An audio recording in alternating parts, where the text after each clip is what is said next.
There we go. Sorry.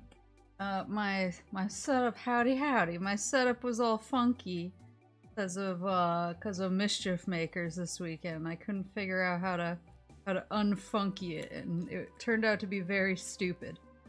But I was trying to figure it out. Sorry.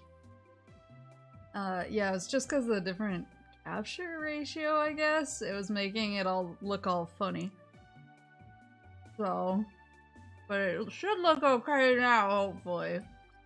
It looked really weird when I first fired it up, and I was like, I'm also finishing my dinner. I'm struggling with the HoloLive website. Is anybody else? Okay, I'm freaking the fuck out. I was trying to buy the Coruscant Sonic merch, right? And every time I try to buy it, it says,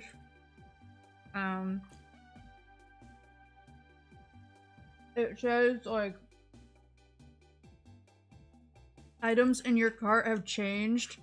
Please confirm we cannot ship to this address. I've never had a problem with the HoloLive site shipping to my Moose parents' address before. So I don't know if it's like a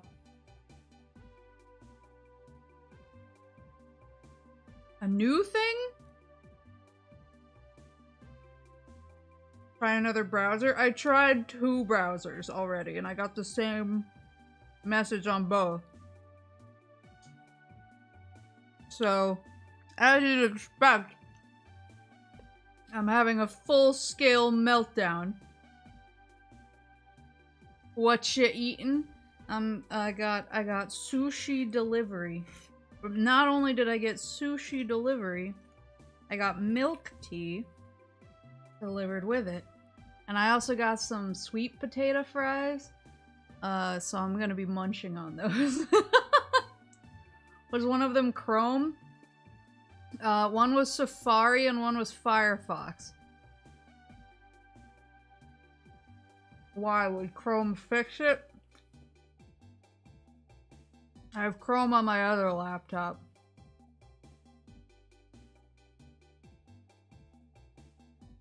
I'm almost done with the chopsticks part of my meal, and then we can go ape.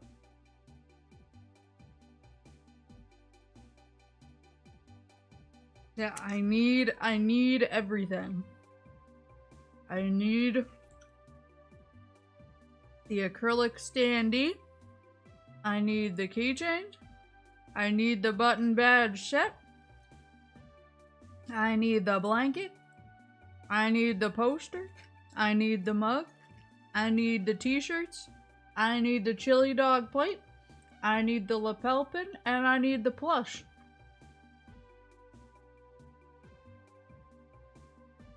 I don't think I'm being unreasonable here. But if the HoloLive website results in me not getting my Cora merch, I'm gonna send a strongly worded handwritten letter to whoever their web devs are and really give them the business.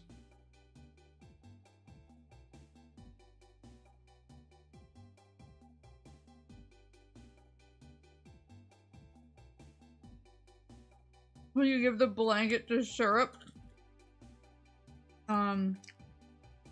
I give nothing, she takes everything.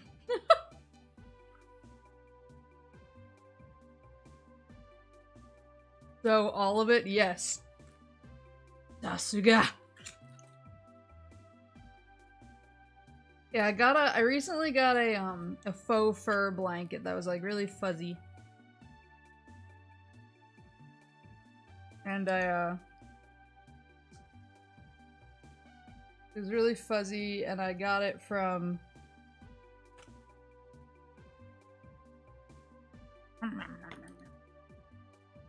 one of those like special like subscription service things. There's just like a special like add-on to one of them, and I was like, oh, cool. And I like faux fur because I like stuff that's really like soft and cushy and cozy. And I've been really cold recently because it's been like pretty chilly.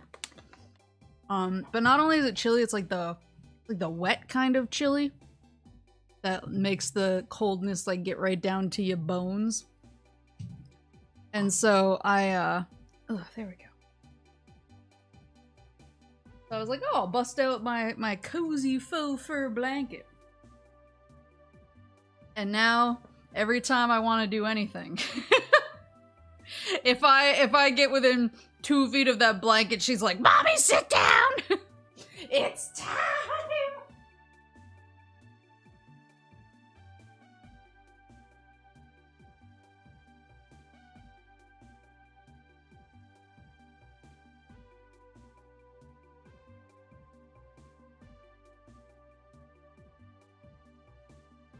Sorry. Since I'm gonna be munching on my sweet potato fries, wanted to get a napkin so I don't get the gamer grease on my PS4 controller. Whoosh. There we go.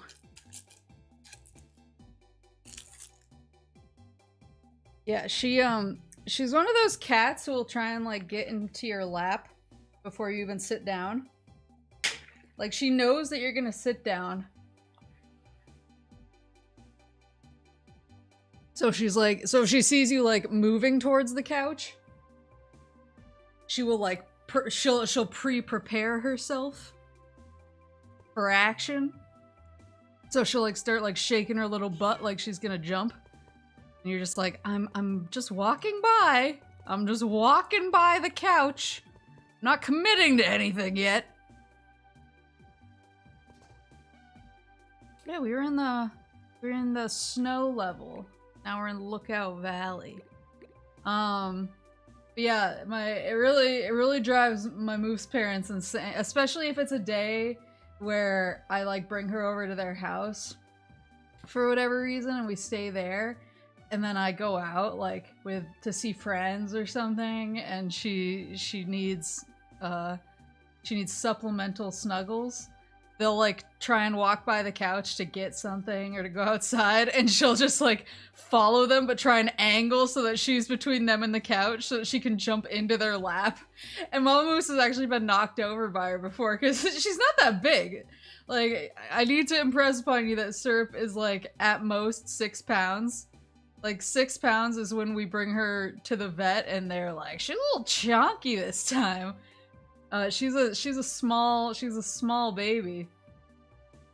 But when Mama Moose tries to like sit down, she launches herself into her lap when Mama Moose is still in like the halfway sitting down position that she'll just knock her into the couch. And she's like, I don't understand how your cat got like this. And I'm like, I don't know, man. She's built different. She's my sweet little baby who is built so different. There we go. 5-pound potato bag is still a lot of force is high velocity. Yeah, that's true. Yeah, she's been actually leaving me alone today. Ever since I put her a little cave. I posted a picture of her cave. I put my spicy ketchup.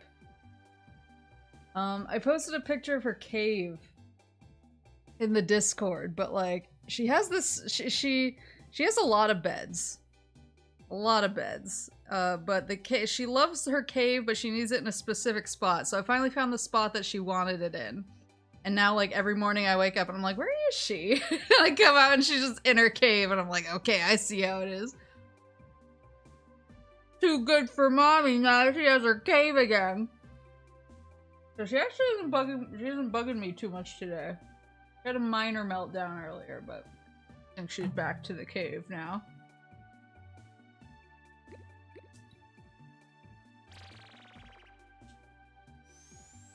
I love tiny chonky cats. Karu! Another gotcha gadget? Oh my god, I can fly now? Are there gonna be flying monke?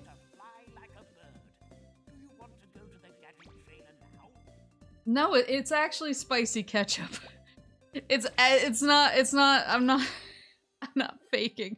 It's like that's what it's called on the menu.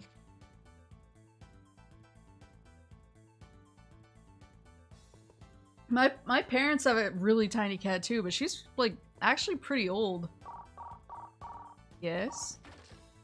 The Sky Flyer is a gotcha gadget that will help you fly to towering heights. Rotates the right analog stick as fast as you can. Oh, it's another rotator. You rotate it, the higher and longer you can fly. Oh dear. I don't think you can make that jump. It's time for a Sky Flyer ride. Ooh, I see. Wait, do I have to keep rotating? Oh, it's not working. So it doesn't keep up. It's just like a jump. Gotcha. Yeah, Moose parents have 2 cats. I think they've both come in and yelled at me while I've been streaming from the floor over there before. Nice flying. Now fly across to that spot. Stand on the spot that's sticking out, then rotate the right hand when you take off. Press the left, this will carry you over.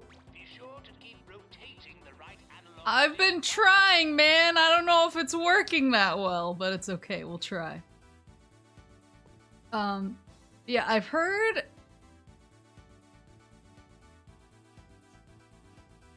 the Sonic merch doesn't ship to the US. Shut the fuck up. I'll kill everyone and everything. Well, I'm gonna have to get one of those whatchamacallits. One of those services. But yeah, they have 2 cats that I think have both sort of barged into my stream before. One's a boy and one's a girl. And the boy, he's like a big chunky boy. I call him my little chunky monkey because he's really cute. But he's kind of like shy and a little anxious. But he's probably like 12 pounds. 12 or 13 pounds. Like, he is a significant chonker for a cat. But their girl is like 4 pounds, and she's as big as a kitten. Like, she's so tiny. Like, syrup is tiny, and she makes syrup like huge. Like, she's so itsy bitsy. I don't know how she stays that small. Because they're both like 10, I think? And she's the mischievous one. But it's so funny because they're siblings. So they're born in the same litter, and yeah, just the brother is just this huge chonker, but like really anxious and nervous, and she's this tiny little monkey who we constantly have to like peel off of furniture.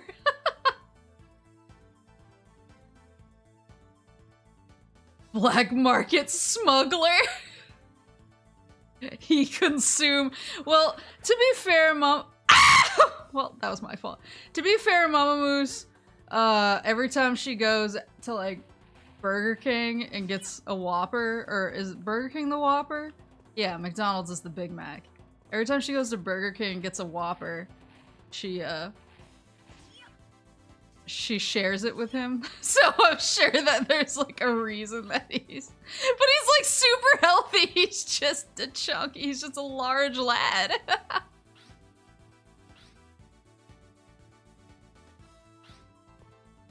He has the loudest purr in the entire world as well. Well, he's a beggar too, so like because she's so like lenient with him. Okay, so I gotta keep rotating. There we go. Because she's so lenient with him, every time I go and I stay over there, and then like I eat dinner, I dare to eat dinner in front of him. He'll stand next to me and look at me with like the saddest eyes until I give him some, and I'm like, you've taught him this. But he's the loudest purr I've ever heard. He's so cute. There's a great method for flying even further. Oh. First, run and Ah. then start spinning your Sky Flyer. This way, you get extra airtime from the jump. Press the jump button, then rotate the right, okay? Right. Start with a double jump, and you'll soar even further. Go on. Give it a Go on! Yeah, she literally feeds the cat a cheeseburger. Yeah. Yeah. I was like, don't you know what you're doing? Are you posting this online? Are you sending the clips back to 2002?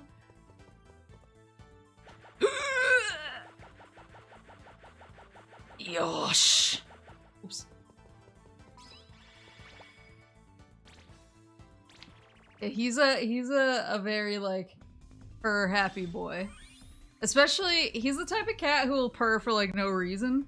So sometimes I'll be like asleep and like I'll be taking a nap on the couch and then I'll feel something really heavy on top of me and I'll wake up and he'll just be standing on top of me, not sitting, like standing and just like purring at full capacity. And I'm like, what? He's just sort of looking at me and letting it rip. And I'm like, okay, I see. Who is this? Ty. Come here or I'll bite your ear off. Holy shit! Okay, so we have Mike Tyson. What else we got? Any other monke? Do I really just have Mike Tyson or do I really just gotta step to the champ? Dude, he got the drippy nose. Mama Moose actually has to like wipe his nose sometimes. So, yes, he's immaculate. Where did Ty— ow! God, the bees. Where did Ty go? Ooh, shit, that's a bee! Mike Tyson! Ugh. What the fuck was that?! That sick dodge on his part! Oh, I should probably have the whatchamacallit on. The jumpy boy. Jumpy McBoy. Here we go.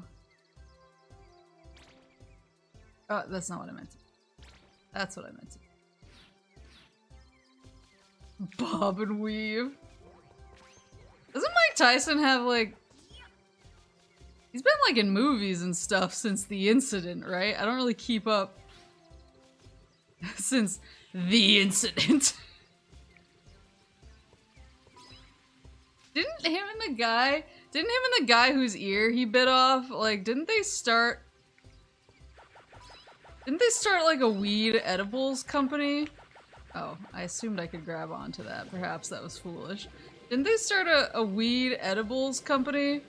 And the edibles are shaped like ears, and he's like, maybe I wouldn't have bit this guy's ear off if if I had these. Like, didn't he do that? Yeah. I thought that was the case. There are several incidents, but yes, he's in movies.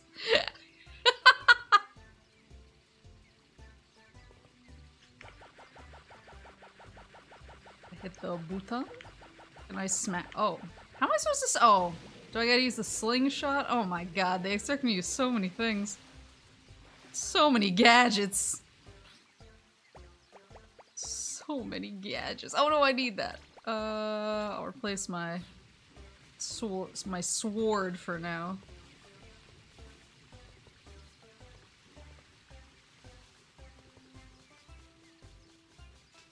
Okay, there we go.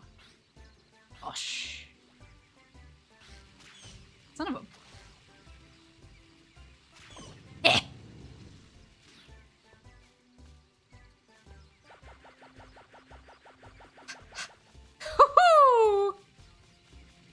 I'm always shocked by like which actors / celebrities have a comeback from what situations.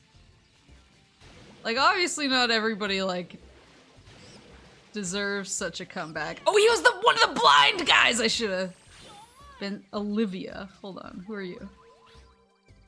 Allie. I am the king of the ring. Oh, Ali.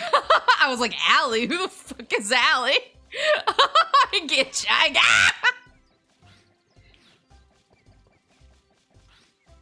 I'm so bad I make medicine sick! Fuck!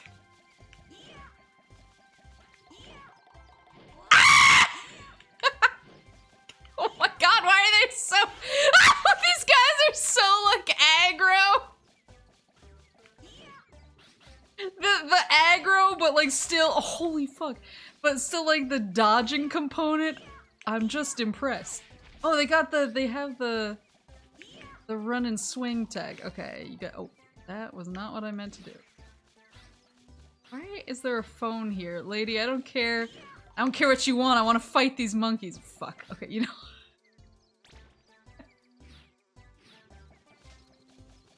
Gonna get rid of that thing, first of all. Now I'm gonna square up.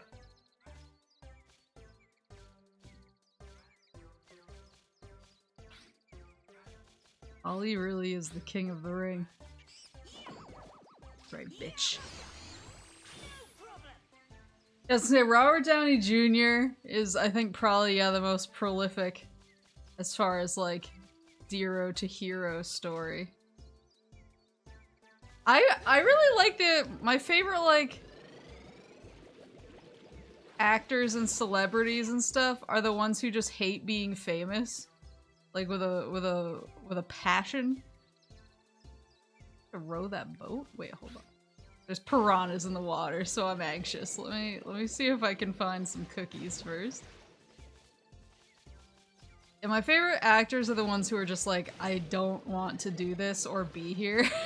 Like, I like acting. Can I? Yeah!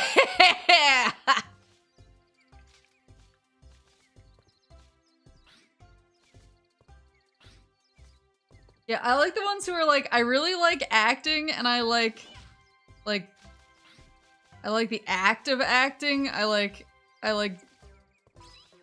playing a role and I hate being famous. So like, I feel like Cillian Murphy is a really good example. Cause he's just like, I like the act. Oh no!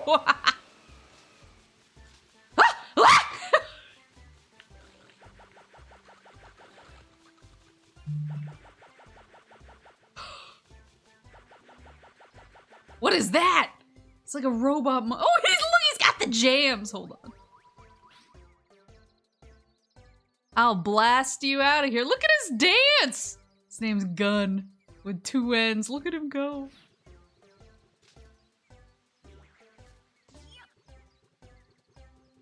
Should I shoot him?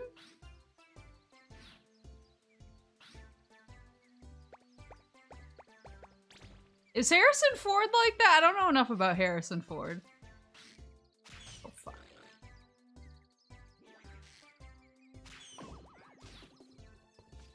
Nothing. That did nothing to help me. Oh, God! Wait, what can I do?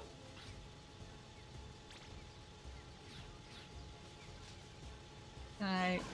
Oh, I can! Oh, I can hit various things. Camera's not working with me. Ah, shit! You please. Oh, shh. Cookie! Cookie! Woo-hoo! A weapon to surpass Metal Gear. As I say, Cillian Murphy just like lives quietly in Ireland with his wife, and he's like, I just like making music and movies, and I want to be left alone. Please don't interview me. Robert Pattinson strikes me as the same way. Didn't he like for one of the Batman? I think it was for one of the Batman interviews when the interviewer was trying to like ask him like Batman-y stuff. He just went on a weird rant about Kingdom Hearts. Instead, and I was like, what a god. It's like, I'll bring the Nordage to the people. What a lord. He sure doesn't care about Star Wars.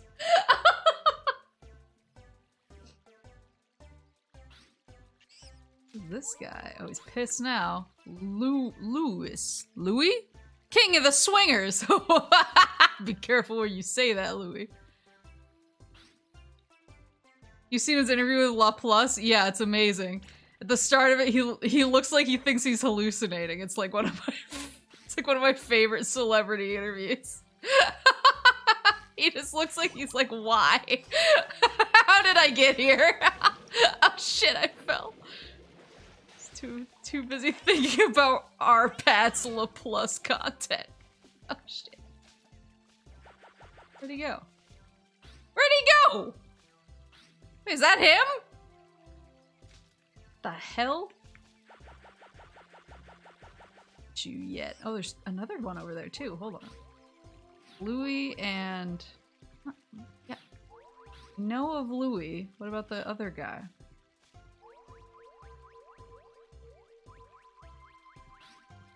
Lily likes swinging. Oh, she's got a banana too.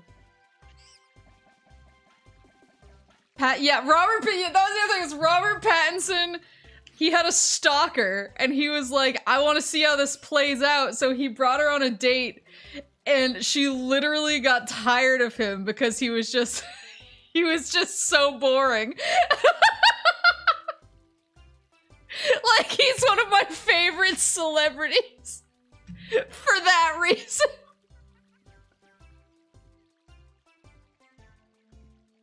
Fubuki interviewed Jared Leto. Wait, does she know he has a sex cult? I'm coming.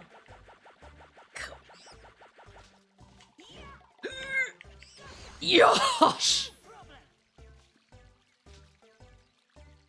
Yeah, Robert Pattinson, like, he's one of those, I have like a list of people who, if they ever turned out to be bad people, it would like decimate me.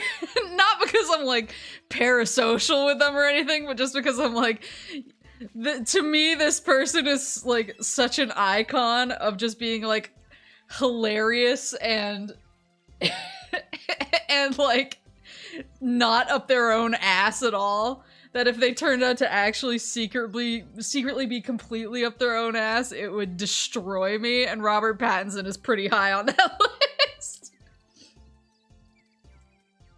Sorry, what? Wait, do you not know about the Jared Leto sex cult? I thought this was like a well-known phenomenon. Like, he has like a private island where he just like has a sex cult.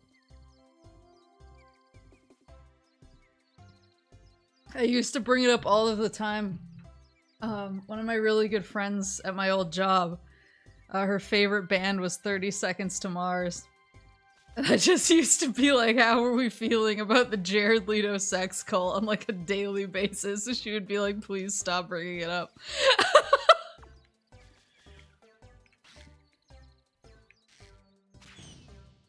See, that seemed like a good idea at the time. Where we got monke in that.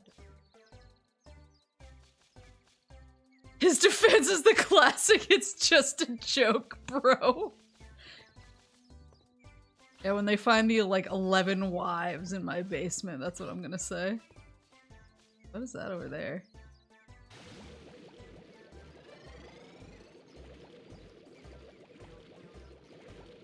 You know, Jared Leto is, like, definitely, like, a weirdo.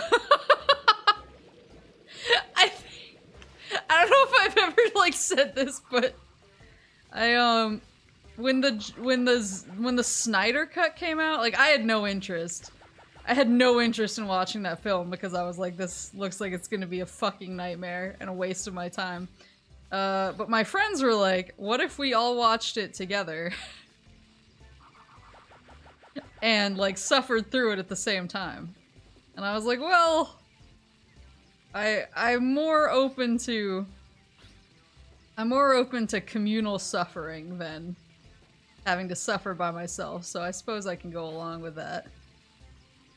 And my only, like, strong memory from the movie, because it wasn't like so bad that we could, like, make fun of it. It was just, like, boring and grueling for the most part.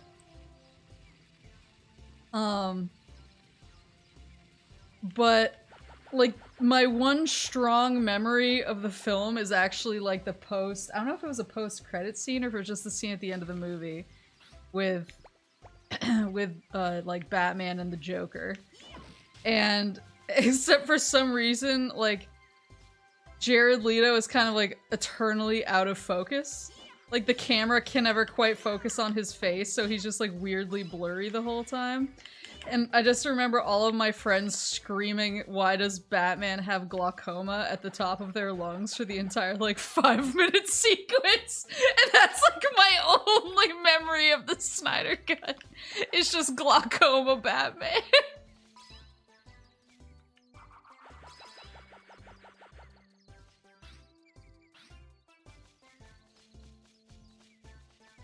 I will say, I can't... He's so crazy, even the camera can't keep track of him. That's where I started? It is. Why did it look different to me? I think it was just because that big, weird, like, contraption looked like it was leading me this way, but apparently not. Oh yeah, because there's a button. Oh, the contraption was the... Oh! Whoa, whoa, whoa, whoa, whoa. Okay, I see. I see what it was. It's the thing that gives us the stairs.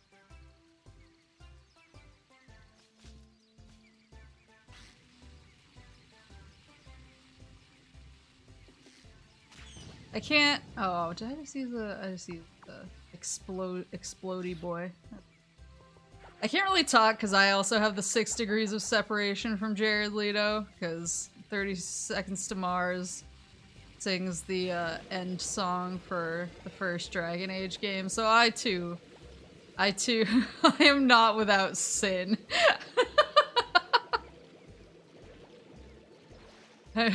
I'm not free of the Jared Leto sin in my life, but this river is dangerous, Hikaru. You'd better use the boat I prepared. see the piranhas. Rotate both analog sticks simultaneously in opposite directions. Oh, I see. I feel like there's another game that had this. Down on just one of the analog sticks. I feel like there's another game that had this, like, boat functionality. Have we collectively suppressed Morbius yet? Well, I like that Jared Leto himself— oh, fuck. Ruined the meme. Rowing the wrong way. Huh? Can I row a boat? Yeah, let's go. Jared Leto himself ruined the meme because he, like, made a joke about Morbius 2, it's Morbin time, and, like, collectively everyone gave up morbing. It was like the fastest I've ever seen a meme die. Like he brought the meme before the roaring crowds and just murdered it on camera. And honestly, I respect everyone for agreeing that that was the end. I haven't seen Morbius actually. It was the fastest GG ever.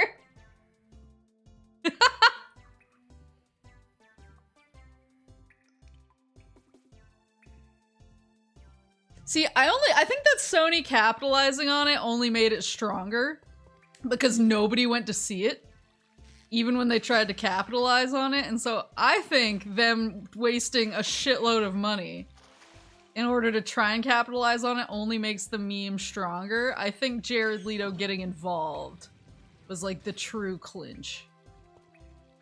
Pretty bad. Well, see, the thing is, like, usually I don't know, I'm kind of two minds, like, when you're on a plane. Sometimes... Oh no, I fucked up!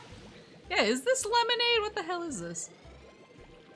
It's piranha juice? Is it polluted? Watch along win. Oh god.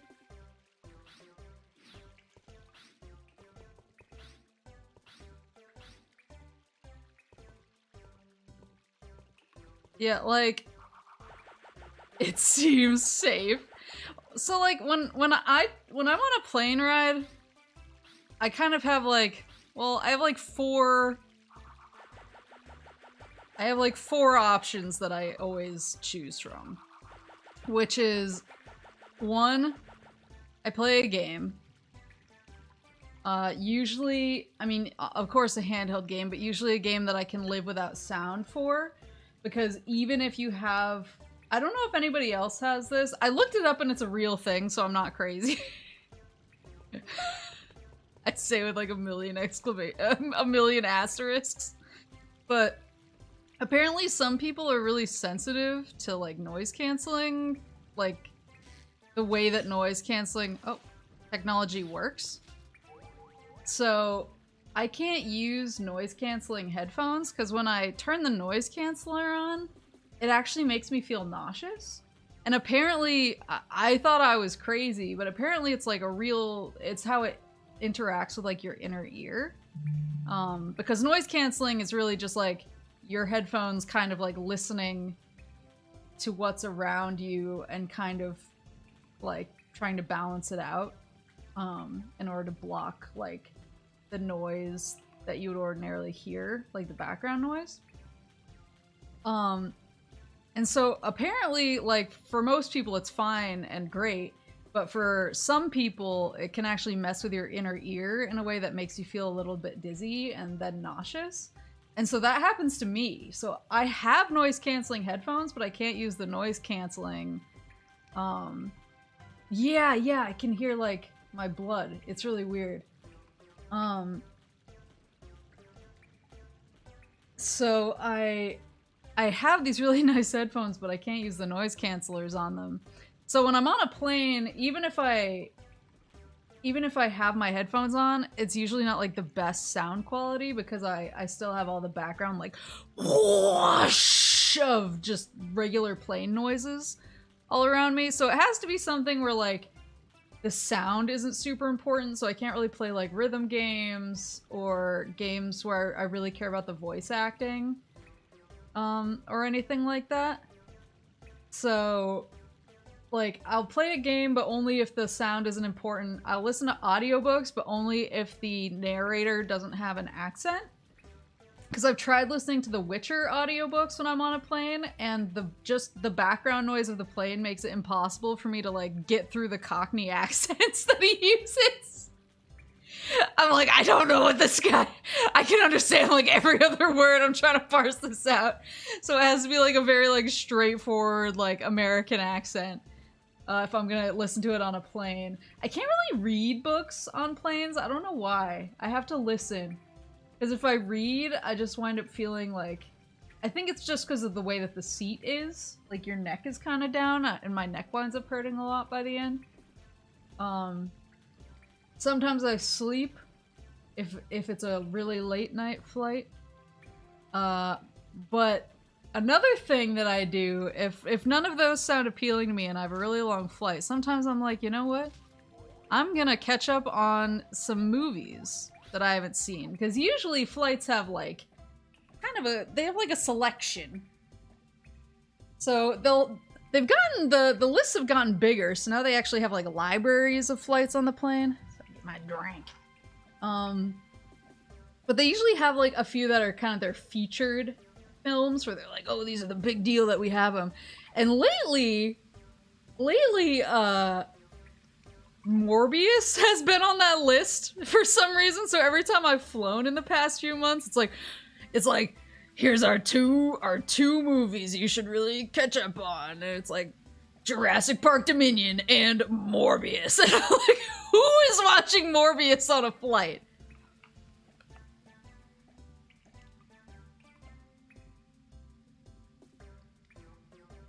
Yeah. Chris, I'm a big softie, really. Is that the... I don't know much about boxers. Who's that? I know about Conor McGregor, but only because I used to get really mad at his tweets, because he would always post a picture of, like, 7 Lamborghinis and be like, just an average Sunday.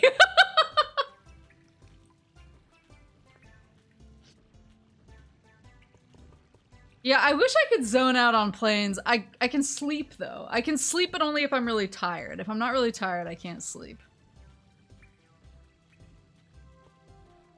But that's the thing, is I'm the person who would watch Morbius on the plane.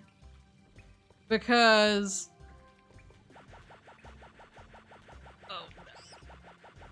Oh, this is gonna... This must lift up. Probably with that button in there, I'm assuming. I jump? Where can I get to? Cause usually that's what some flights wind up being. I'm like, you know what? Here's some recent movies I was like kind of half interested in, but I don't care enough to like sit down and watch them at home. So I'll watch them on the flight. We'll just knock them out right now. So that's actually how I watched like the entire Maze Runner series. Is like, I wasn't expecting to like those movies at all. I was just like, oh yeah, I like kind of half saw these advertised, and I don't know, the conceit was kind of interesting. And I'm stuck on this flight. Oh, I see what I have to do.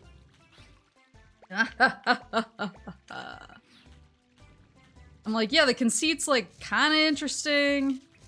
So I'll check it out because I'm on a flight and I have nothing better to do.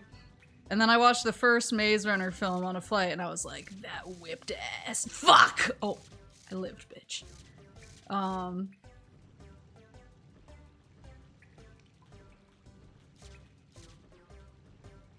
And then I just like, you know, kind of forgot about it. Cause I mean, I really liked it. It was a really good film. But you know, I was like, oh yeah, that was good, but I'm not gonna like go home and watch it 10 more times. And then the next time I was on a flight, like 6 months later, they had the second film somehow. And I was like, okay, well, I didn't know that there was a second Maze Runner film, but here we are and we're gonna watch it. And then I did the same thing with the third film. It just like kind of kept happening to me. I was like, oh, I guess they have the new Maze Runner.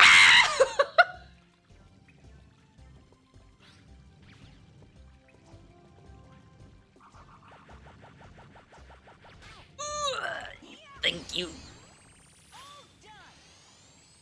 Oh, I did it! Simmy and Tell? Wait, I thought that was Chris!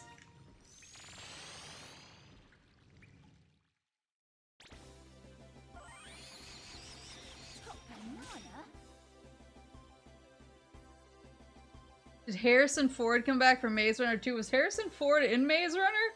Did I forget about Harrison Ford? I just know that the weird three-eyed raven kid from Game of Thrones is in it. He's like my favorite character from the movies. And also the kid who was the main character of the Dark Pictures anthology, Little Hope.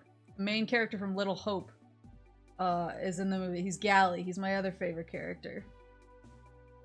But see, that's the thing, is I freaking love the Maze Runner movies, and I can tell you a shitload about them, but I've only ever watched them on planes because they're the exact type of movie. They're like the type of movie I wouldn't go to the theater to see, because I'm not like, I gotta go see Maze Runner, but then like, when I see it on the plane, I'm like, yeah, that'll pass a couple hours for me. I have like a few, like I saw that. I watched Sonic 2 again. I saw Sonic 2 for the second time when I was on a plane, but I watched it then because they had the Japanese dub before it was out in theaters somehow. I wanted to try and hear Corner.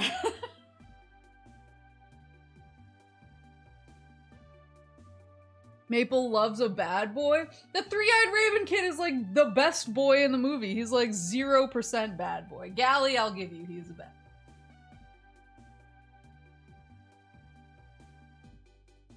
I want to see what Simmy and Tell's deal was.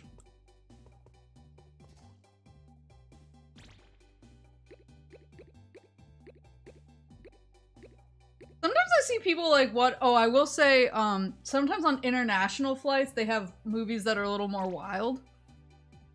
I think because they're like, whatever we can. They're like, what are you gonna do? Arrest me? Simmy and Tell shot a banana off the top of a monkey's head. He's so cute! It was a banana, Horace. Please. Oh. But, so like one time I had to go to Japan for a business trip actually with my boss. The Blue Baboon. Wait, this isn't a boss, right?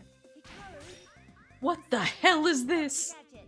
It's a banana with stitches. Banana rang. Oh my god, it's a trap. It's bait! That's bait.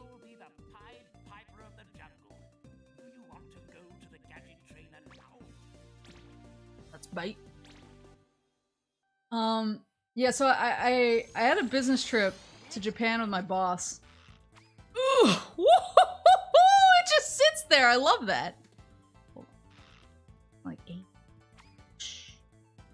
Come on, come get your nanarang. Listen up, Hikaru. You need to learn about the functions of the banana rang. Everyone is saying this. The banana rang is a throwing weapon. Use the right analog stick to launch the banana rang. Control it. See those enemies over there? Oh, she wants me to hit them? I thought it was bait.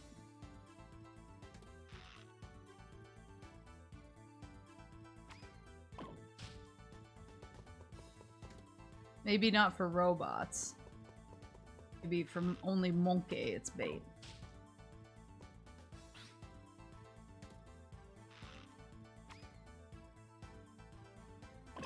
There we go. But yeah, so I had a business trip to Japan, and we're obviously sitting next to each other on the flight. I'm trying to remember. It was like a 12-hour flight, probably 11. It was probably closer to 11 hours. So it's an 11-hour flight. I want stuff to do. So I decided to cruise their free movies section. And I was like, that'll get me through. So I was like, oh, there's a whole bunch of movies here that I haven't seen and that I really wanted to see, and I never expected they'd have some of these kinds of movies on a flight. They have like Gone Girl and shit. So I put on Gone Girl, and for the most part that was okay, because Gone Girl is like largely like it's largely just Ben Affleck looking upset and people talking. But then I got to the part of the movie where there's a very explicit sex scene. Excellent plane movie. There's a very explicit sex scene between oh, what's his face? Neil Patrick Harris and the female lead. Why am I drawing a blank on her name? It's gonna kill me. There's a very explicit sex scene between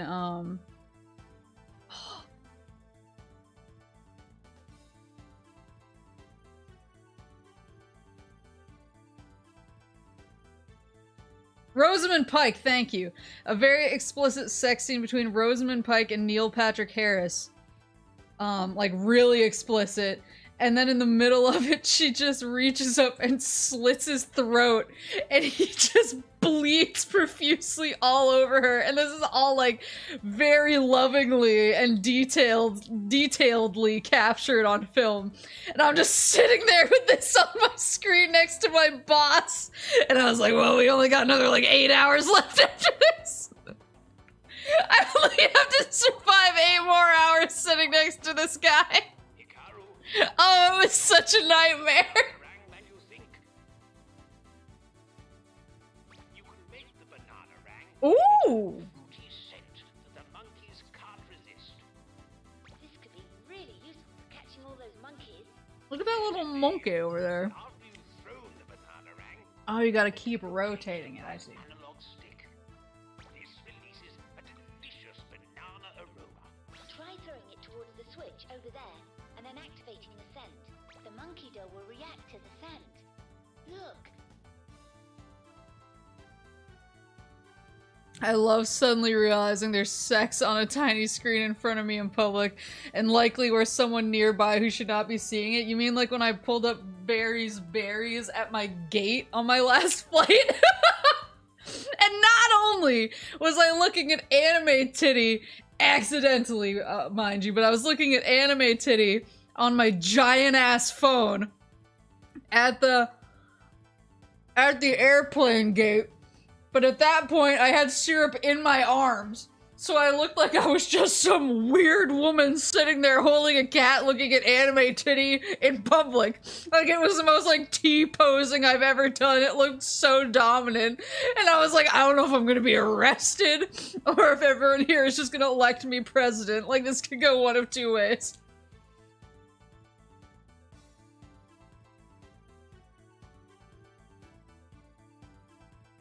Oh, it's gonna react to my scent. Let's go.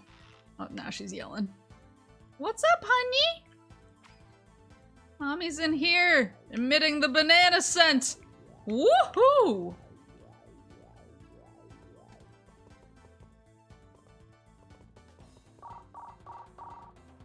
It's an airport. That's not the weirdest thing that day.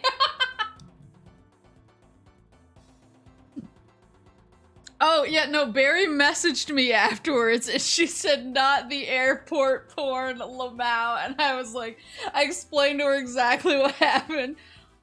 I was like, I pulled it up on my phone because I was looking for like a skeb of hers that I'd seen earlier. I'd only seen it in passing and I was like, oh, I really wanted to look at that skeb. It was really cute. I don't know how to find it though. I guess I'll just search Barry on skeb. Like the first thing that came up was a very cultured picture, and so I'm sitting there, and it took me like a minute to realize what I was looking at. I like looked at it, and I was like, oh, and I like quickly scrolled up, but not before this like dude who was walking by me kind of looked at me, and I kind of looked at him like, hey, I don't know.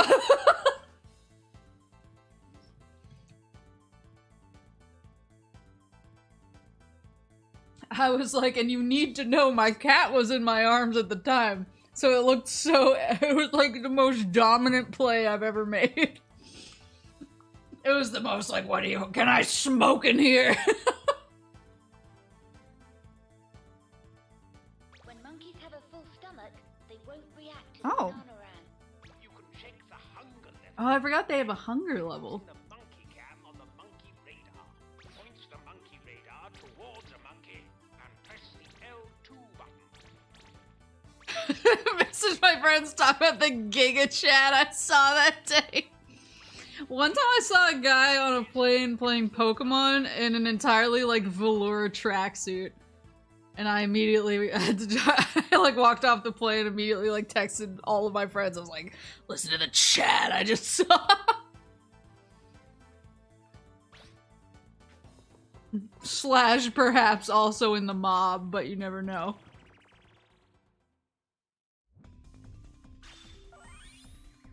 I just feel like there's like a high danger level on a plane. Cause you're gonna watch like films or whatever, and who knows? Who knows what's gonna pop up? And you're trapped in a tiny space with this... with a screen that can only be yours. Surrounded by people walking by. What is Can with the weird face? Talk to me.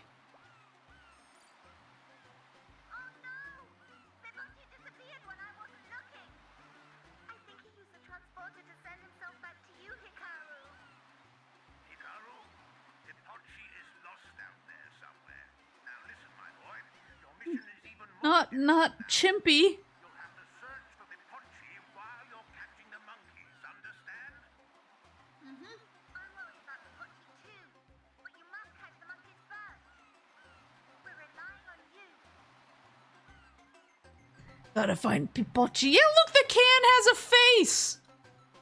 That's so weird. Hold on. I wanna kill it. Oh, shh. Wait, look at that! He's in the sand! Gloria! Sun, sand, sea, and simians. He's just stuck in the sand! Oh no, Gloria! Wait, who's this guy chilling? Helmet. Got his towel here first. That is the key. Michelle, I want to be a snail. Would you still love me if I was a snail? What are these guys picking up the cans?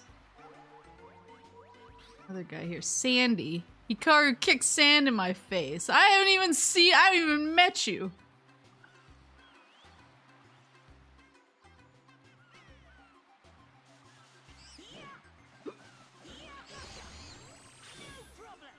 No problem.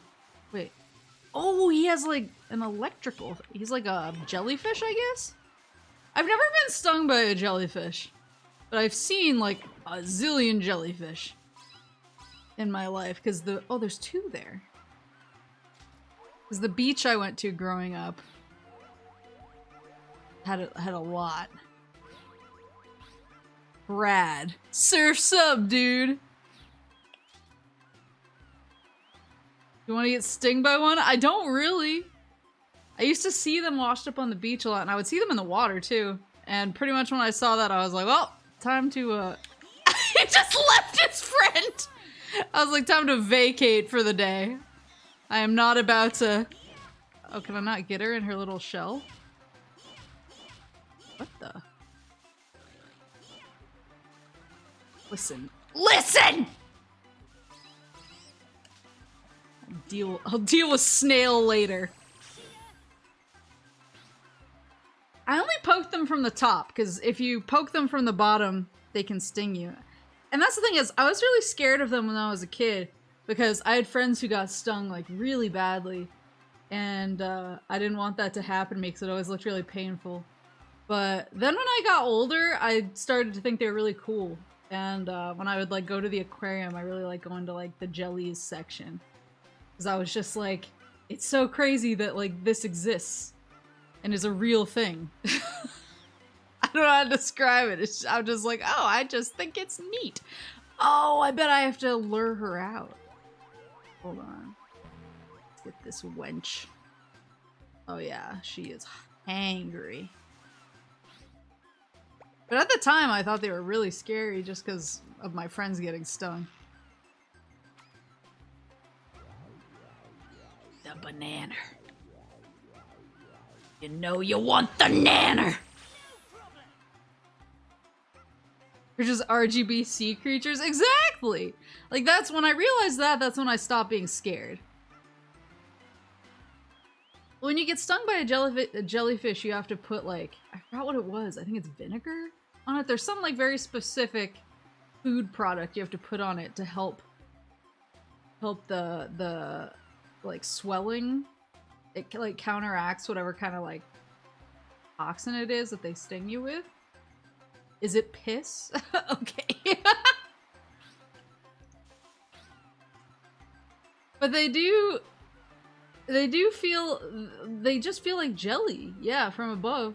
They're very cute when, you know, when in a safe environment. I would usually try and, after I kind of, like, got over, like, being nervous about them, I tried to return them to the water when I could, so I'd get like a shovel and I wouldn't scoop them because you run the risk of like hurting them or like swooping off part of their goop or their body. So I would just get like a shovel and I would stick it in like completely underneath them, so I would get a bunch of the sand too, so they were sitting on like the sand, not the shovel, and then just like put the sand into the water so the sand sinks to the bottom and the jellyfish can float away. Zuni is tragically correct. I hate that. I don't know why I thought it was like something less gross. Or is there a monke in the water? Wait, let me scan.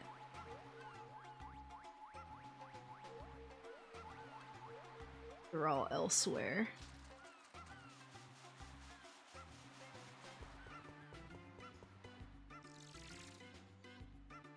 Yeah, because they're really interesting to, like, look at. I just, you know, don't want to, like, I don't want to touch him. Please. Oh god, he's coming. I'm sorry, monkey. Speedo. I don't have enough slots for all the things I feel like I need to have. Need to have on my gadget-o-meter or whatever it's called. Uh-oh. What do you want? What do you want? Ta-da! We finished a new vehicle, the submarine. Now you can travel underwater for as long as you like. Jump onto the submarine to board it. Move the left analog stick in the direction you want to travel. Press the right analog stick up to dive, and press the right analog stick down to surface. See? It works just I was gonna like say, that's just the Aquanet. But I don't have to hold my breath. The R3 button to fire A torpedo? The torpedoes can be used to blast us out of your way. And that's not all. Hitting swimming monkeys Oh! automatically captures. I don't know how that works logistically, but I respect it.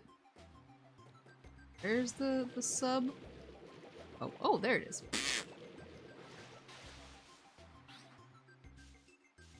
But I don't even remember where that conversation started, but what I'm saying is, yeah, like, sometimes spooky animals seem super spooky and then you realize they're super cool. I'm still waiting to have my, like, spider awakening. Because I like to give everything a chance. I just can't get over, like, how scared I am. And it's not like I'm like, oh, they're scary because, like, I think they're gonna bite me or whatever. It's a purely physical reaction on my part. Barrier. Like, when I see a spider, my whole body just, like, freezes up and I get scared. It's like, I can't, how do you turn in this damn thing?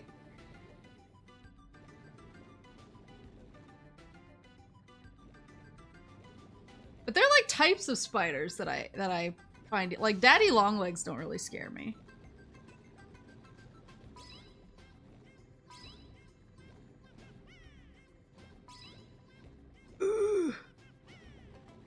Gonna become Spider-Woman? I mean, I wouldn't say no if given the chance. But I also would like to not be bit by a spider at this particular moment in time. Can I break the piano? No, I can't. The piano is immortal. Oh, I like this pirate monkey in here. Look at him. Arr, me hearties. Give me nanners.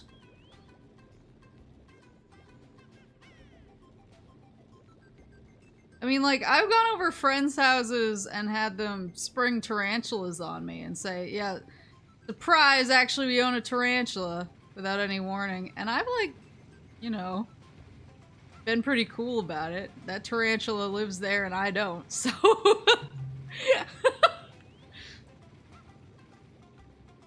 But I'm still not at the point where I can, like, coexist with spiders and not get freaked out. Like, I have to remove them and get them outside. I can't share space with them.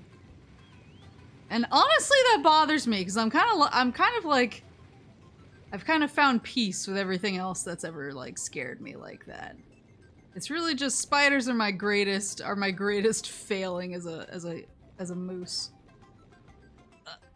Did I not come that way? Hold on, sorry. I just want to make sure I'm not missing any tiny little.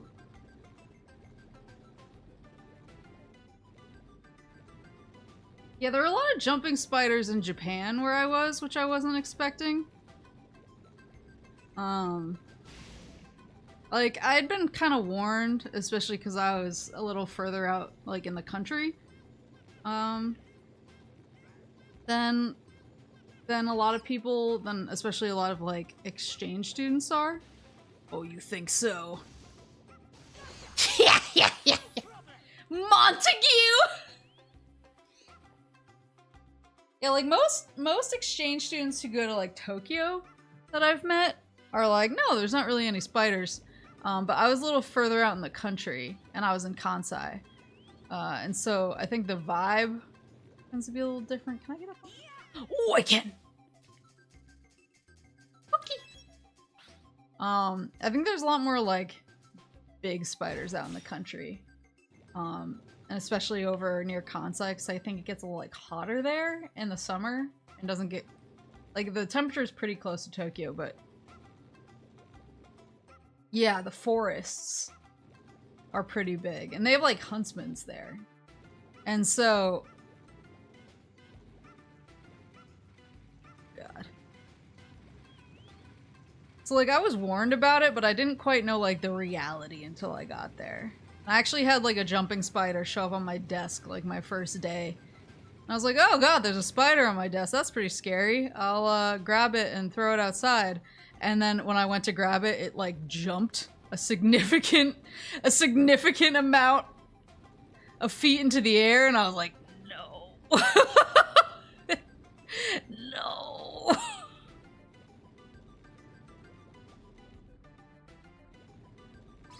My dorm was pretty bug-free other than that one incident. It was I've already told the story of the huntsman in my host parents' house. Or when I was like crying and sobbing because I was so afraid of it. My host dad tried extremely half-heartedly to get rid of it. Like he had no interest in getting rid of this thing.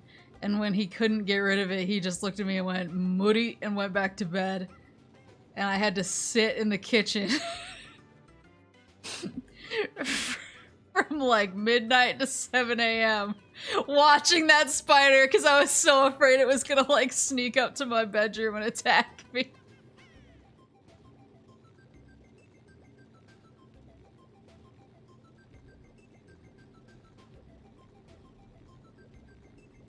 But then when I came back the next day, it was gone, and I never found out where it went or what happened to it, and I refused to try and figure it out, because I was like, you know what? I am in the business of asking questions. Oh, I wonder if I could, like, detach the anchor? Perhaps not. The ad up there. Oh, he's so cute! Can I destroy his fun little house? I'm gonna get you. Oh, he has banana love. Wait, I bet I can. Oh. Bet I can trick him.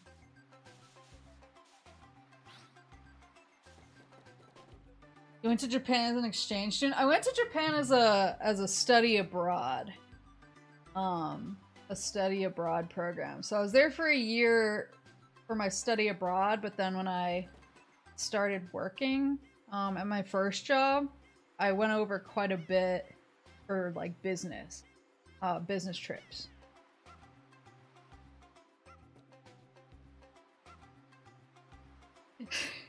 Want to visit Japan, but I have this fear of not knowing Japanese and dying, being unable to find a bathroom. If you go to Tokyo, you honestly have nothing to worry about. Like, it was a little different for me in Kansai. It was still pretty easy to like navigate around, but Kansai is like slightly less foreigner friendly, just in terms of like signage and people knowing English. In Tokyo, like, as long as you stay like in the city for the most part, most things are written in English, like under the Japanese, or have some sort of approximation of an explanation, or they're very visual, or like a lot of like the train station attendants and stuff all speak enough English to like get by, especially because they're used to having so many tourists. And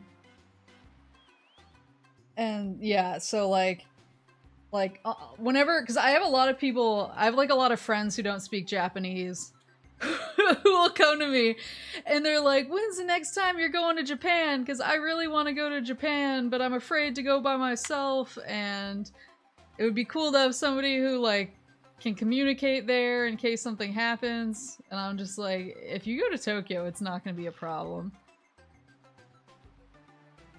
It's honestly like, there, banana lover. Oh, he's in!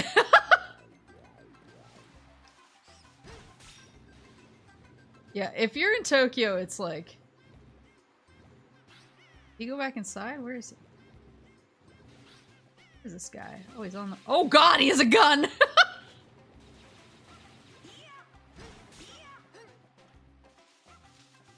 Yeah, Tokyo is super duper... Ugh, super duper English friendly. I will say that Papa Moose, I swear on my life. Got him! Shorty! Papa Moose actually came over to visit me by himself because Mama Moose was too nervous. By himself to visit me while I was living there. And he, no offense to Papa Moose if you're hearing this, he fancies himself as knowing a bit of Japanese, but his Japanese is really, really rough, and his pronunciation and accent are rougher. And he made it through just fine. And he was in Kansai where I was. Monke in this area? No.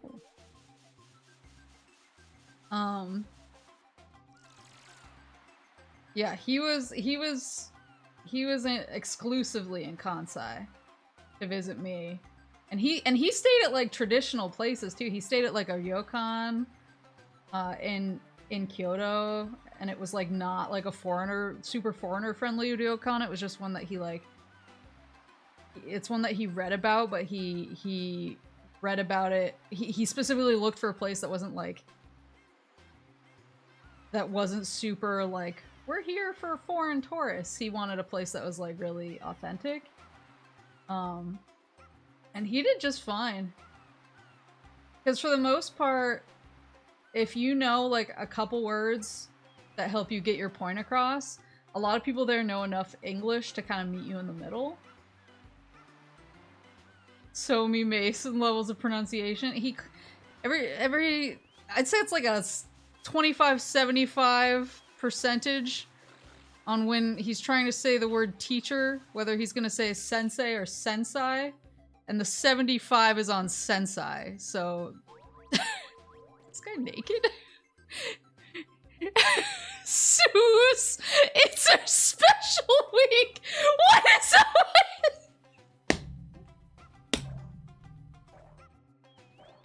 What is happening with this monkey? Oh my god!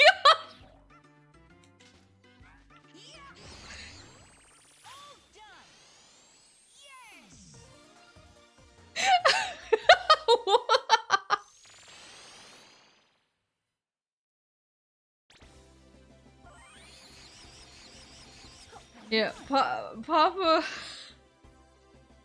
Moose is not a is not particularly well versed.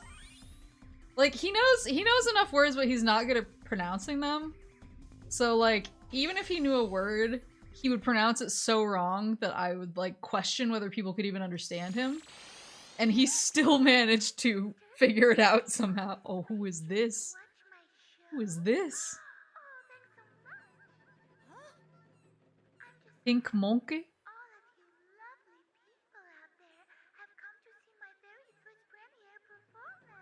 Is she the monkey idol?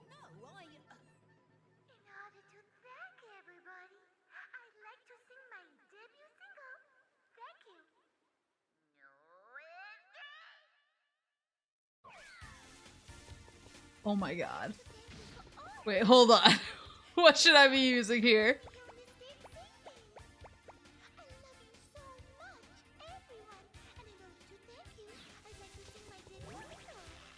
Can I banana rang it? What do you got? You guys like bananas? Oh god. Oh god! Oh god! Oh, oh fuck! Oh, she can charm me. Sus. Don't explode, don't explode. Wait, look at the— I just noticed the— did you guys see the music video down in the corner? Oh shit. Wait, I got too distracted by the music video. She beat me. She beat my ass. Oh, get her. Whoa! Music video!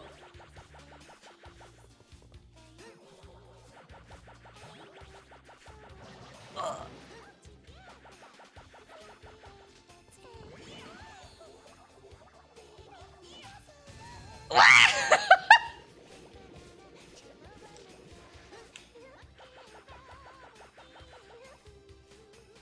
The monkey Oshi.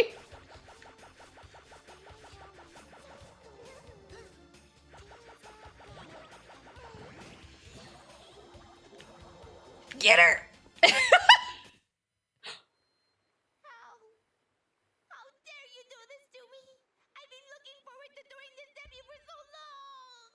Her debut! The monkey's dream. Do you have something against pop stars? Is that it? Yes, it must be that.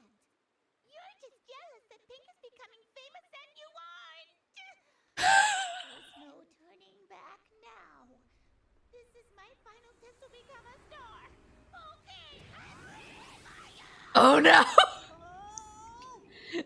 The Ultra she's EX Idol now! Whoa, look at her! Oh dear.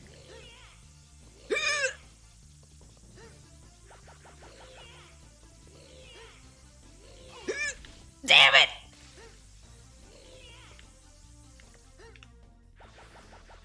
Yosh!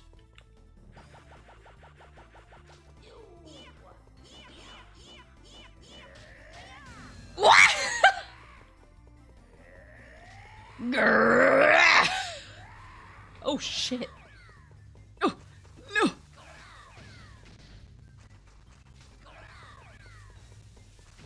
How many tourist traps did you have to yank Papa Moose away from? None, actually. He's pretty savvy. Plus, he's kind of one of those guys who just likes to, he actually legitimately wants to try, like, authentic food. And he, like, loves talking, especially to, like, older dude. He's like a man that's like, he's like, oh no, she got me! Papa Moose has big, like men who have given enough time to their passion to obtain a level of skill, understand each other regardless of the language barrier. And so, like, he loves to go, like, to really good restaurants, like really authentic restaurants, even if it's like a really tiny place. And he just loves to, like, basically tell the chef, give me, like, whatever you think your specialty is, like, give me your osusume. And they'll give him whatever, and then he'll just be like, that was amazing, you're an artist, sir, and leave.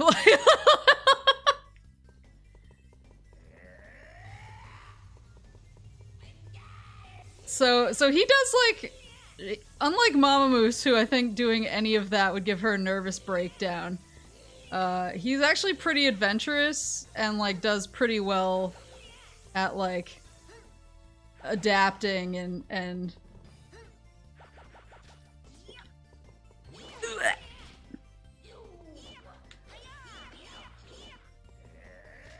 whoa! He's pretty good at adapting and doing stuff that, like, might make some people nervous to, like, put themselves in that situation, but he's like, he doesn't, sometimes I feel like he doesn't experience anxiety, so it's like, wish that were me. Oh god.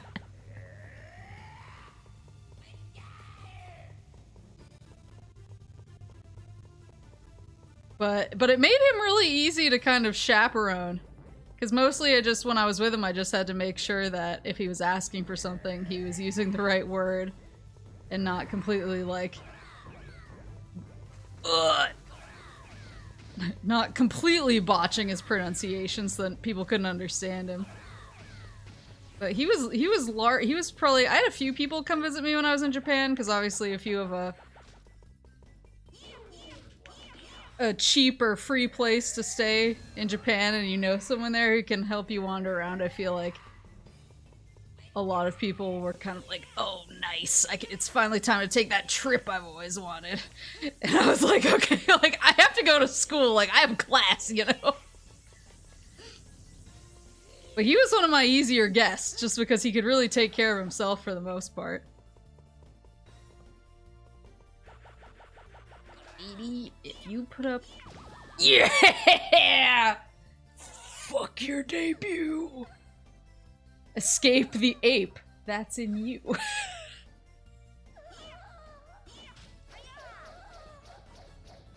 Oh. Oh. Wait, what does she want from me? Oh, she want a banana? Give you a banana, you stinky bitch.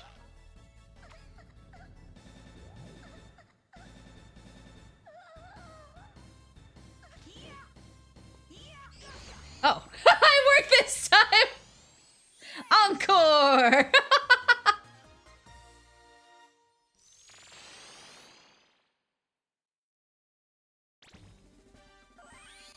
Good job. But Pipochi wasn't there. Uh-huh. Oh yeah, we didn't find Pipochi.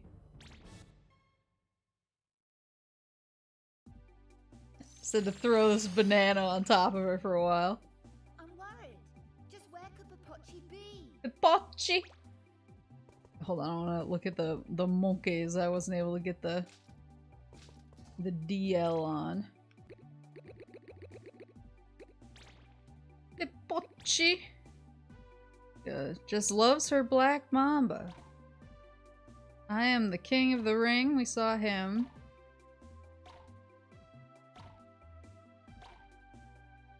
Simeon Tell. Sandy. The Liar. Sun, Sand, Sea, and Simeons might be one of my favorites. Michelle, I want to be a snail. Surf's up, dude. Montague, trapped in here for quite some time. Shorty, a banana connoisseur. Speedo, I want to go swimming in the nude. And Sue's, it's her special... What is happening here?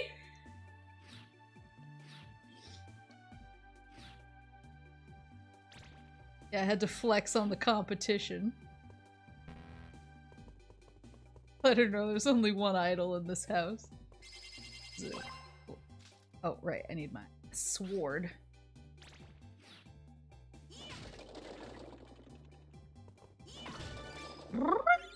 Bingo, you have a secret photo. Robo-ape.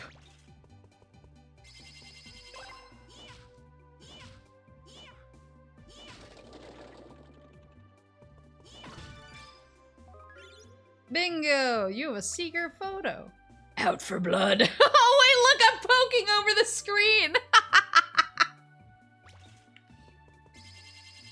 Yeah, I don't think Papa Moose actually saw any of the big spiders. I mostly... Because he really just stayed, like, in the heart of this, because he was kind of interested in being able to do his own thing, because he's pretty independent. Pipochi! Look at the booty! Why Pipochi? Why does Pipochi got his buns out, the sun's out, buns out? So Papa Moose, like, stayed near, like, Nanba and stuff like that so that he could go get food by himself and not have to, like, wait for me to escort him anywhere. So he was really, like, I was further out than he ever was, I think, which is why I had more spoders. Why do the baby got the cake? A secret photo, banana buffet research. I want more mini games. I wanna not read the instructions for more mini games. You've won! You've got a monkey fable. Let's fucking go. Monkerella Part 2. One day the banks were giving her money, which she was always most pleased about, when a friend told her about a party. She had always wanted to pay a visit to the castle, and so she asked an old wart-covered witch to prepare her a magical horse and carriage. The warty old witch obliged, and her ride was secured. To be continued. I mean, I love the monkey fables, but nothing...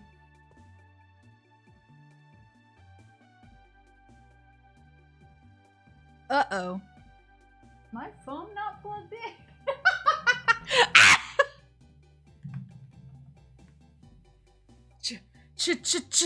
Chotto.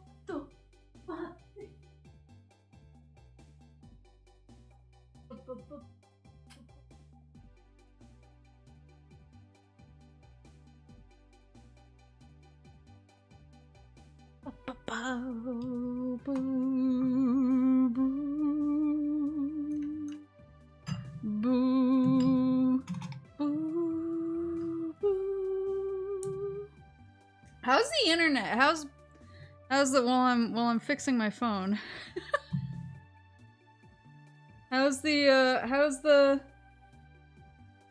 How's the connection been? I messed around with some port stuff under the expert guidance of people who know more what they're doing than me. And they said it might fix some of my streaming issues, so I was hoping, as long as we haven't hit GBA mode yet, then I'll take it. I'll take it as a win for lasting this long, honestly. No trips to the bitrate dimension so far. There we go. You're not even out of the green battery yet. Why'd you turn off? Maybe it got too hot? So far, no gray. Nice. That's what we like to hear.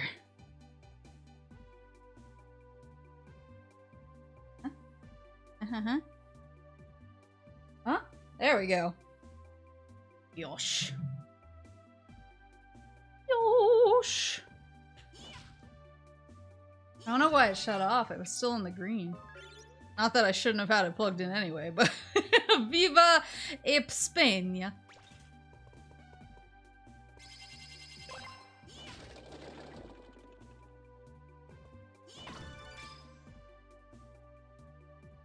Jacket, thanks. Sometimes I think my phone just gets too hot and it's just like, nah, I'm out. I've had that happen actually, because I used to, what's this? You want a comic strip? Monkey test. Scratch, scratch, scratch. A monkey test? This'll be easy. Saru na mi no testo nante raku shiyou da ze. So that's what I was actually talking about. If I can get my cursor up. That's actually what I was talking about. One of these million images is my cursor. We're gonna guess.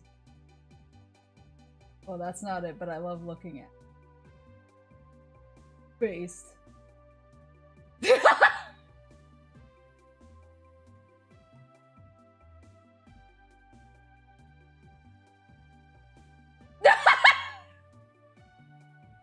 Maybe I don't have my cursor.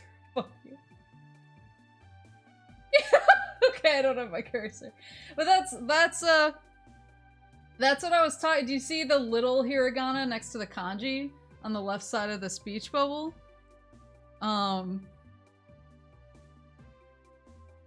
It's that's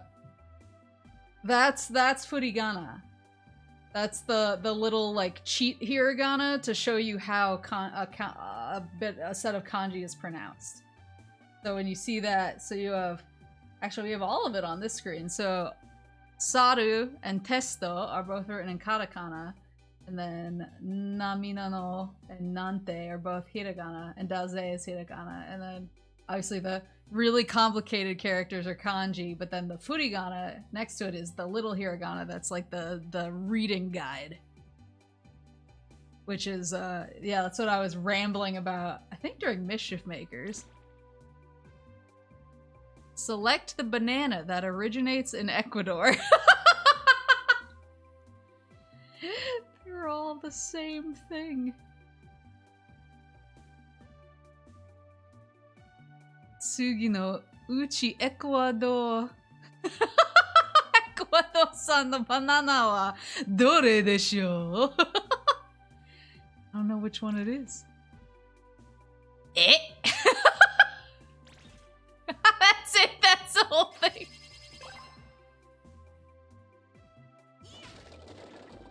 Yeah, I used to have the issue with my phone overheating a lot when because I used to like laying by the pool in the sun and like listening to audiobooks. Listening to audiobooks while I try and change myself from ghost colored to marshmallow that may have walked by a campfire once colored. And so I used to just like listening to audiobooks while I laid in the sun. But sometimes if it was too hot of a day and the sun was like really beating down, I would be like in the middle of an audiobook and my phone would just shut off because it was like, bro, go inside like a normal person. I was like, I am trying to look like I am not supposed to be like driven back to the hospital. Debut concert. I'm trying to look like you don't need to hire an exorcist. From Gyos to Gyaru is giving me way too much credit. I'm trying to go from like ghost to like not see-through. Monkey UFO! The truth is out there.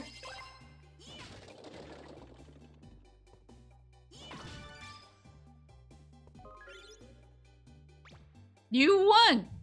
You've got an enemy photo. Penguin! Ghost to healthier ghost.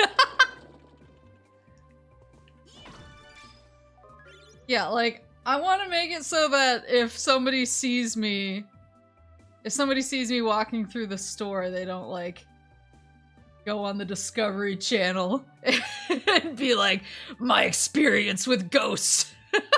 My experience with ghosts in, I'm trying to think of one of my experience with ghosts at the Albertsons.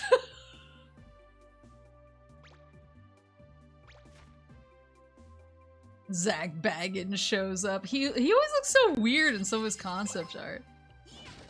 I don't want Zach Baggins to be like, I never believed in the supernatural until I saw this bitch.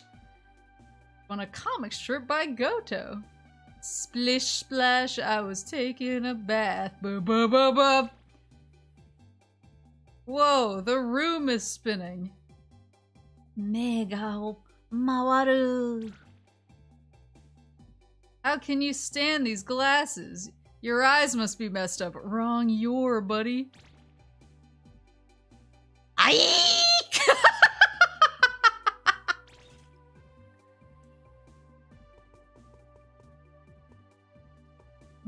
I wish I could heal up here, because I will die. Oh yeah, I should probably save. Splish splash, I was taking a bath. Somebody, I'm trying to remember who it was the other day who asked if I'd ever listened to like what music I listened to as a kid. Might have been a coworker, because I think we were talking about like songs that like parents have heard too much, like parents at work. They were like, oh, I've heard such and such so many times or whatever. And I was trying to think, I was like, God, like, did I have anything that I just assailed my parents with? I think my parents kind of lucked out because I went like straight from Raffi to like the Pokemon To Be a Master soundtrack. And I really had no like pit stops in between. I guess I had a Spice Girls phase. And like an NSYNC and Backstreet Boys phase, but everybody did at that time, so that wasn't like unique. Enter the monkey, enter the monke, crouching monkey, hidden monkey. 17, holy moly!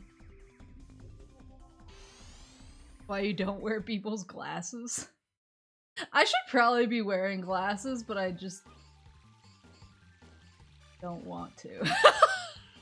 Well, it's weird. My oh, look at that! They're so cute! I wish I had like a monkey bomb. Wait, what if I use the explosive? I want to see what happens here.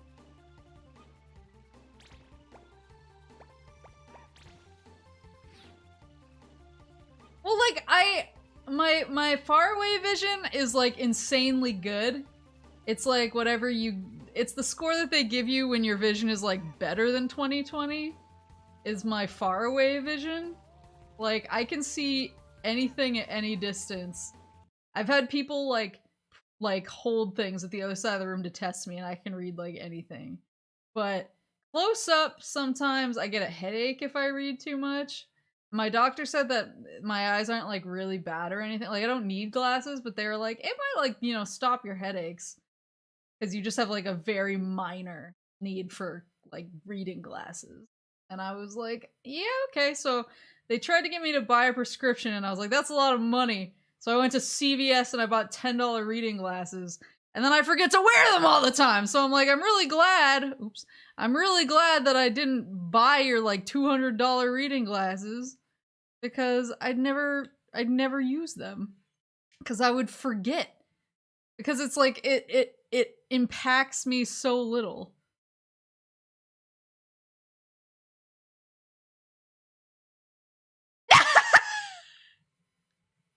They're like, bro, yo, no, who's this? Marshall. Oh, I should have gotten all their names, but they're so cute. I wanted to explode them.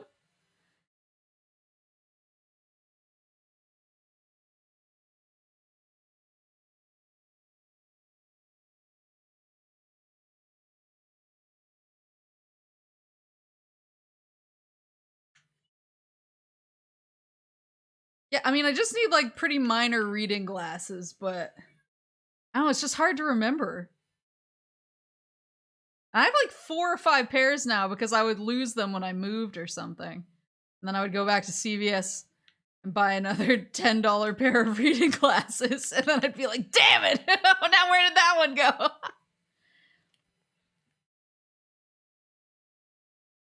I guess that's true that I spent so little on them. It's like, I'm like, oh, whatever. I spent $10. I don't know where they are.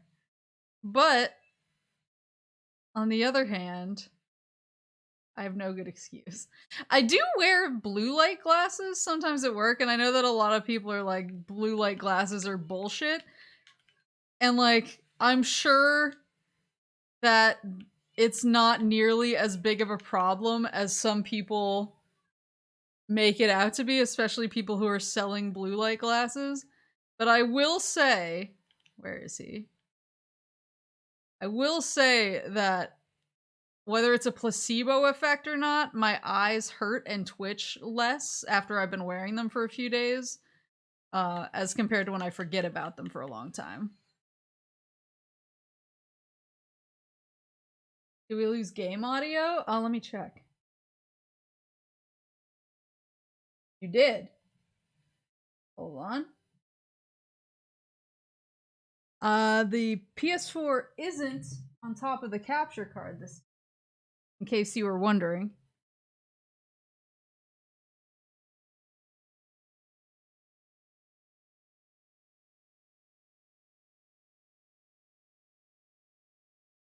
CVS stole them from you, so you keep coming back.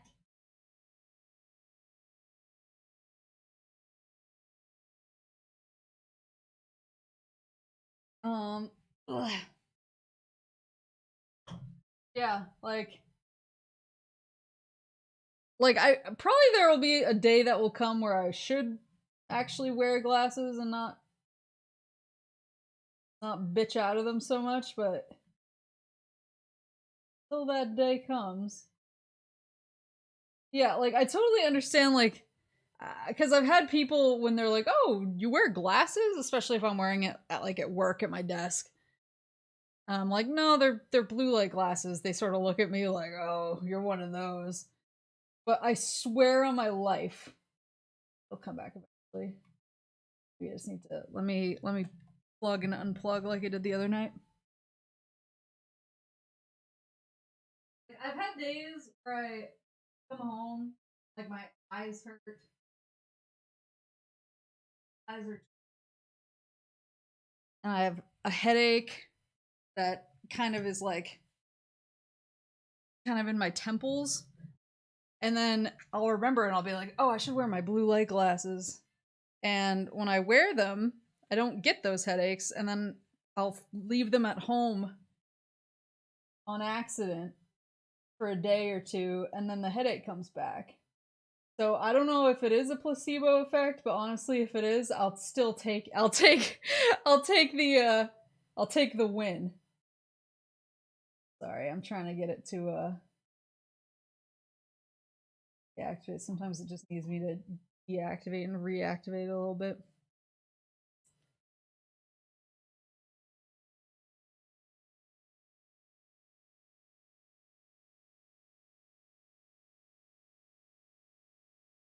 When was it on top of the CC? Wait, what CC? Oh, I accidentally put my PS4 or PS5. I think it was the PS5 on top of the capture card. I think it was during Fatal Frame. And I was like, whoops.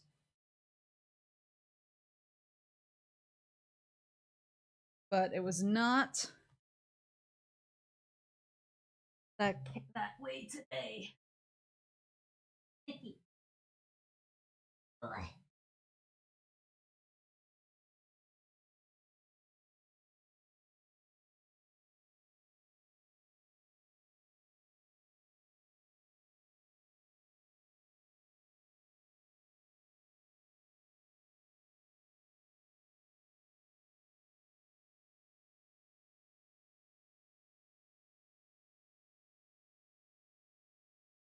Come on. If I try adding another audio in, but sometimes.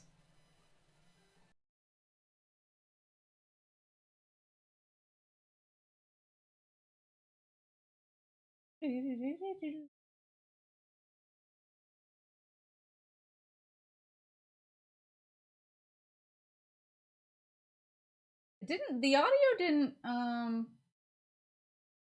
didn't go away during Mischief Makers, did it?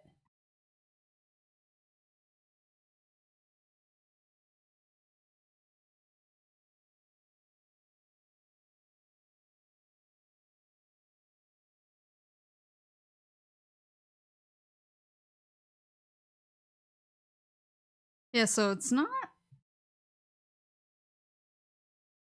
a consistent thing. I do wonder though if my capture card does need to be replaced. Even though I really don't want to do that. Even though I'd prefer not to. Do wonder.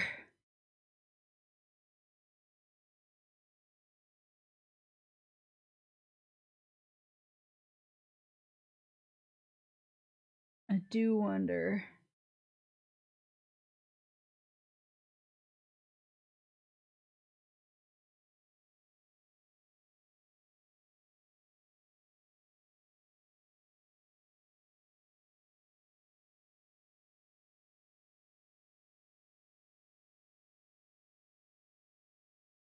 Ugh, I swear.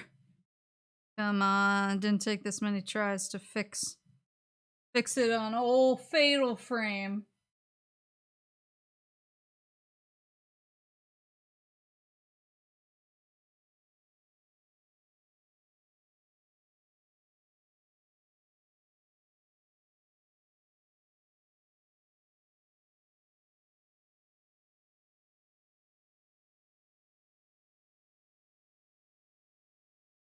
Hmm.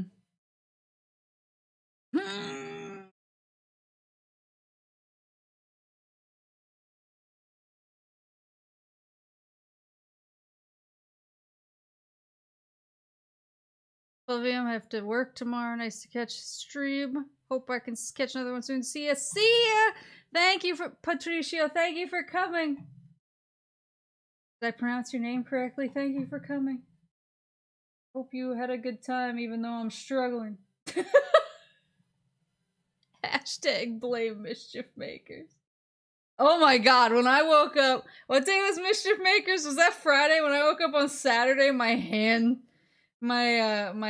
still felt really like, oh, there we go. Let's go. My hand was still like feeling it. Well, specifically my thumb was still feeling it because the way that I was like dragging it across the D-pad. I was like, oh. I was like, I can't believe a video game did this to me. Oh, is there one in the dojo? Daimyon? No number of blows can phase him. There's some over there. I think there's only one more in this area. But yeah, my thumb was still feeling it. on Saturday, and I was like, oh, why have I done this to myself? I did go for a lot of like walks / hikes on Saturday though, so that was nice. I didn't have to use my hands too much. Oh, like a thingy back there. Yeah, I went on a walk really early in the morning because when I woke up, it was actually sunny, which is really rare for here. So I got really excited and I was like, oh my god, I have to like take advantage of this. So I went out right away for like a walk first thing. And that was really nice and I saw a lot of good dogs. But then later on it was still sunny. So the reason I went out like the second I woke up is because usually when you see the sun here, it lasts for like 30 minutes to an hour maybe. And then it's gone forever. And so I was like, oh my god, wait, it's actually still sunny. So I went for a second walk, and this one I actually like drove to a trail nearby. And went walking all along the trail to like check out the area. And I found a bullfrog in a tiny little stream who was just croaking really loudly at me. Oh, he's so intimidating. And then I saw like a zillion ducks. And actually the ducks were, like, being chased by a tiny Shiba Inu puppy, and I was like, wait, did I just break him with a single blow? He will not be fazed no matter how many blows. Did you bring one home? I wish. They were so cute. And they were like the mallard type ducks. Those are my favorites. So it was a good nature day for me. And you didn't save them. I mean, it wasn't my puppy. Yeah, it was a good nature day. And then immediately yesterday, was that a push? What's that? I do.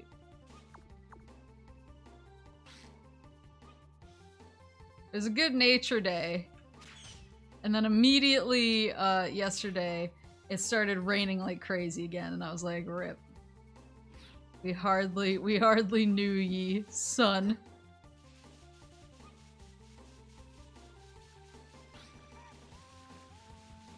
So instead, yesterday I just put my entire effort into trying to figure out what I want to play off stream. Like what I can play on either on the go or easily when I'm laying in bed trying to wind down. And I was like, oh yeah, I never played the King. Ah! I see. I never played the Kingdom Hearts 3 DLC. I should probably play that eventually. So I downloaded it, and when you download the DLC, it automatically gives you the secret movie. That you get. I forget whether you get it for beating like critical mode or what the requirement was for it.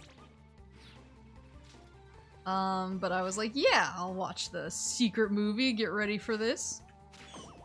I have no godforsaken idea what the secret movie meant at all. Ryan! As far as I can tell, it was just Nomura being like... This guy being like, check out these new fashions. I'm in Shibuya now. Martin, I could do much better. Whoa. That clown. Daniel C. Uke? Watch my back! Who's this? Who's the guy on the bridge? Ming, the last ape emperor. Isn't that how Kingdom Hearts rolls? Well, yeah. But I think I've told John Ook.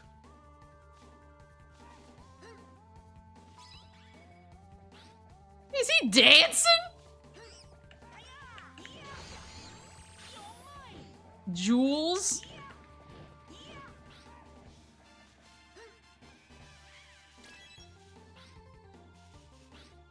Like, I think I've told this story that I went through like an absolutely unseen amount of Kingdom Hearts like lore and gameplay in order to fully prepare myself in body and soul for Kingdom Hearts 3. Like, I had only played Kingdom Hearts 1 and 2 when Kingdom Hearts 3 was like on the when it had like a release date that was, you know, on the horizon. It was probably like 4 months out. And I was like, damn, I've only played Kingdom Hearts 1 and 2. I should probably catch up, because I know there's a bunch of side games. I should probably catch up on the rest of the lore. So I just completely, like, devoted myself to Kingdom Hearts. Like, Kingdom Hearts was the only series of games I played for, like, 4 or 5 months. Like, I woke up, I played Birth by Sleep, I woke up, I played Dream Drop Distance, I woke up, I played, 300 billion kajillion over 2 days, I played Recoded, and I watched all of the videos from the mobile game, all of them like the movies from the mobile game. I played like everything that was available on the market, and then I watched all of the movies from things that I didn't think made sense for me to try and play, like the mobile game. And then I did like deep dives into like supplementary materials, and I did a ton of research, and I watched other people's lore thoughts. And I was like, all right, I'm finally ready. I've mastered the Kingdom Hearts lore, and I truly deserve. Ugh! That's what Kingdom Hearts 3 did to me. I was like, I truly deserve to play this game now. And then I got Kingdom Hearts 3, and the entire game, like, I'm not complaining that the entire game was Disney, because I do think that, like, that's a great part of the games. But the entire game was Disney until the last 5 minutes, where we got an insane amount of lore dumps that made no sense because they were all smashed into 5 minutes at the end of the game. And then they were like, a DLC is coming, and I said, fuck you, and I uninstalled it in a rage. And I must have some kind of, like, lore purge button in my brain, because there's a lot that I don't remember now. I'm like, Aqua did what? But now I'm like, I don't know what triggered it. Just the other day, I was like, you know what? I should really, Oh, he has a gun! I was like, I should really, you know, take another shot at Kingdom Hearts. I should give it another shake. I should play the DLC. I should play Mom Me, and I should get ready for whenever the hell the next game comes out. I am playing through Mom right now, so, like, I'm doing both at the same time. Your brain forgot the poison.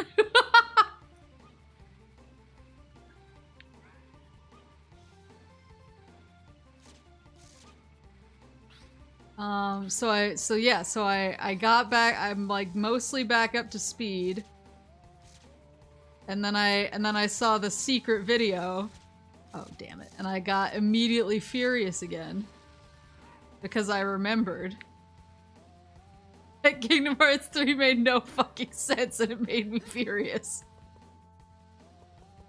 But I'm still gonna play the DLC, and I'm still gonna have a ton of opinions that nobody gives a shit about on it. I have a lot of like Kingdom Hearts lore theories. I just haven't like cared enough. It's Ming. I haven't cared enough to like talk about them publicly. Wait, the dragons are holding bananas. I love that. I feel like this is a hula hoop area.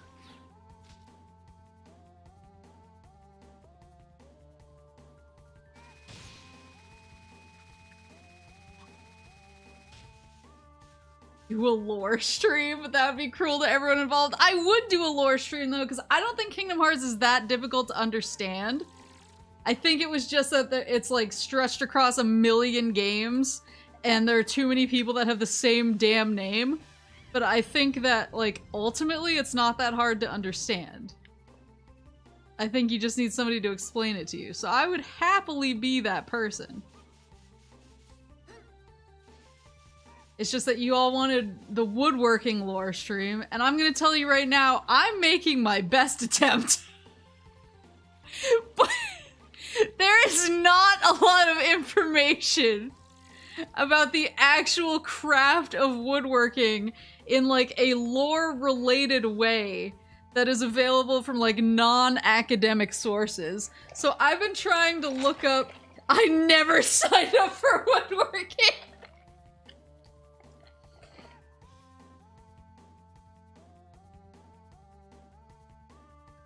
I have been watching YouTube videos made by like YouTube guys with like 300 subscribers who just love woodworking, and they're just like local woodworkers who really like talking about woodworking, but they all like different kinds of woodworking.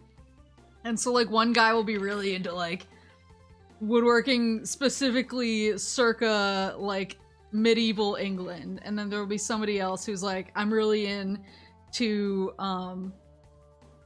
like ancient like Chinese woodworking, or like ancient Japanese woodworking that forewent the use of nails, and it's really all about the balance and the fit. Like I've been trying to get this woodworking lore stream off the ground, but it's just a bunch of dudes who love woodworking and who run like a shop in their like little local town making like rant videos about how much they love like Baroque English woodworking, or like a style. And then I'm like, okay, that's cool, where did that originate from? And then the video ends and I'm like, damn it!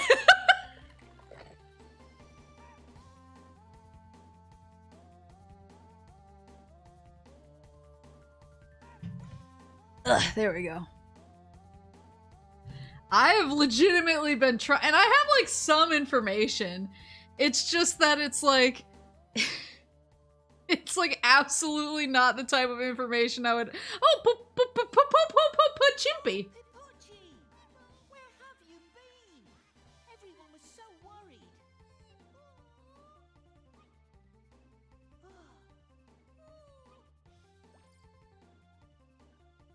Oh, Professor, I found Pipochi and he's fine. Good work. Yeah, I'm gonna That take you sounded on an fine. adventure. Very well. Just be careful out there. Let's go, Pipochi. Got my head again. Oh, I need to push him. Let me see. Yeah, I mean, I'm gonna do this woodworking lore stream to the best of my ability, but I'm not saying it's gonna be a good lore stream. So I'm trying to figure out how to make it a good anything. But I would do a Kingdom Hearts lore stream, because like I said, I don't think it's complicated. I just think there's like too much of it, and a lot of people have the same names, and that makes it like confusing. But I think it, like, if you visually represent it, I don't think it's that bad. This guy. Nassim, no one can beat me. Yeah, we'll see about that clown. Woodwork something on hand cam? I don't know what I would do. Plus I would want to do something that didn't have like a dangerous aspect to it. Like I wouldn't want to use like a saw, because then if I cut myself on stream I'd TOS into oblivion.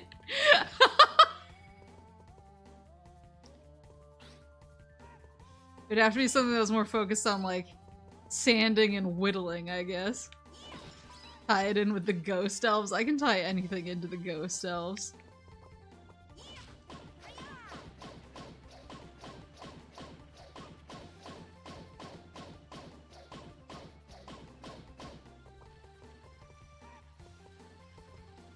You can make a bird feeder? I made a clock in high school. was that middle school? I don't remember. Why is your thought process immediately saw? I don't know, it just made sense to me. I almost bought, when I was at the store the other day, oh, who's this clown? Yeah, get to stepping. You want some? How is he not getting bopped by these things? Damn it! Oh, I caught him like mid kick.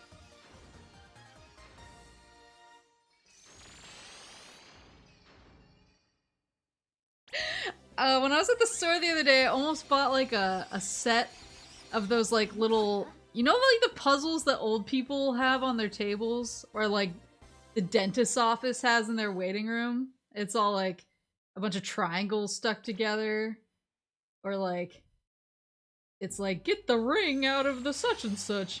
I almost bought it. They had a bunch of mini ones of those. I almost bought those because I thought those would be fun to try and figure out.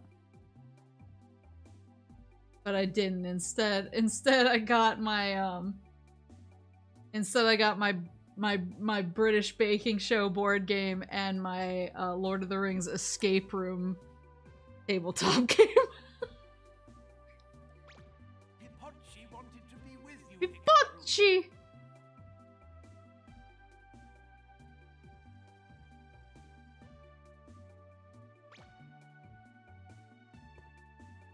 I mean, first and foremost, I want to redo my Dragon Age lore stream because I have a lot more thoughts now. I have more information, I have more evidence. Minigame! Monkey football! Football! Football! Let's fucking go. Did you see the Cornice Sonic merch? Don't know any good proxy delivery sites? I am gonna figure one out after stream. Thank you for the super chat, Jeff.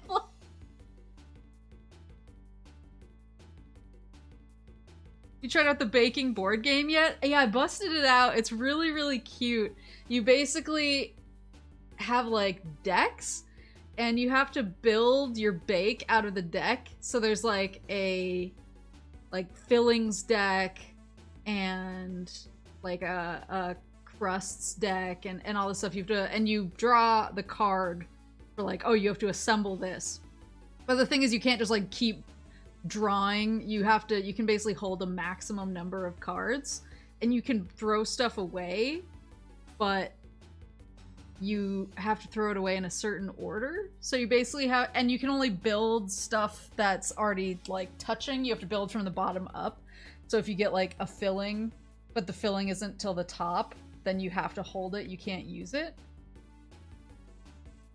Oh, I don't want the instructions. Don't tell me. It'll be more fun if I don't have them.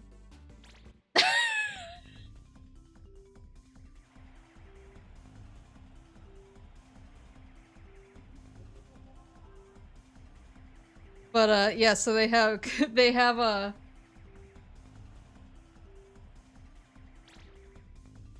change player.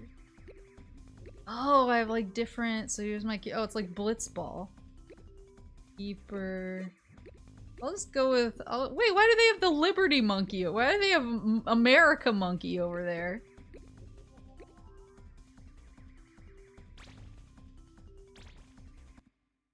Or did I have America Monkey and I just didn't look at my striker right now?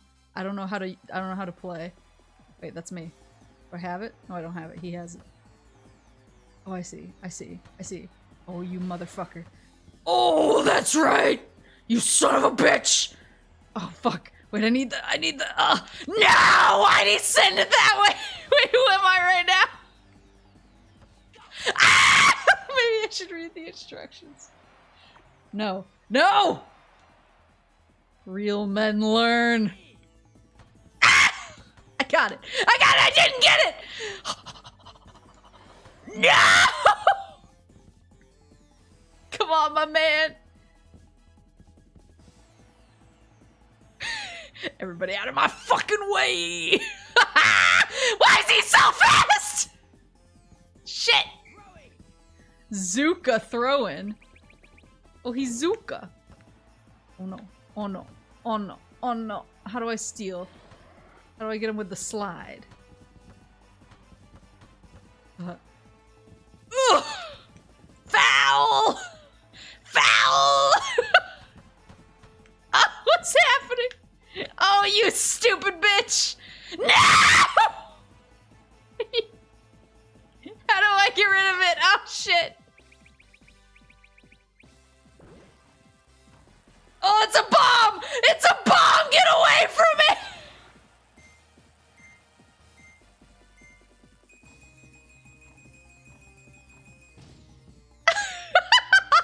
Oh no! Ah, what a killer save!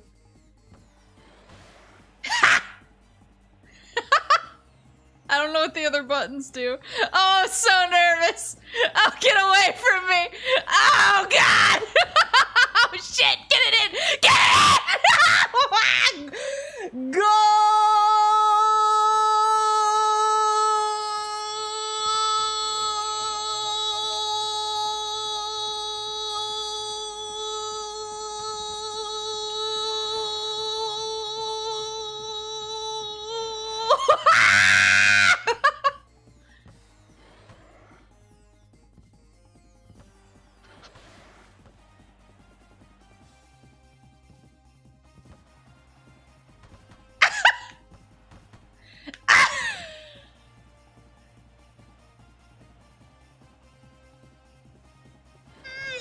Yes! Look at them walking on their hands!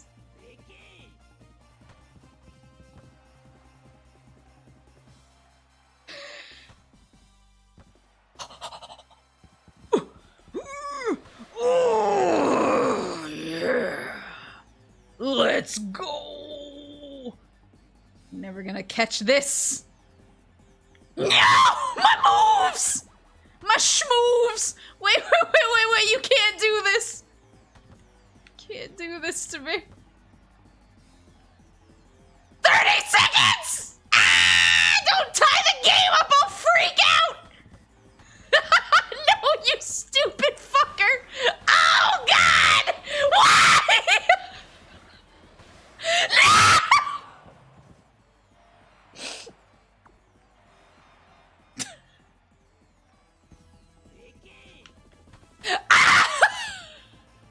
Gotta take it down the field.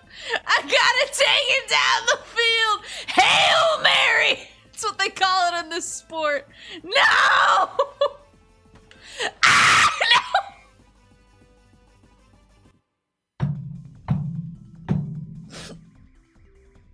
How dare they? My keeper was kind of a badass, though.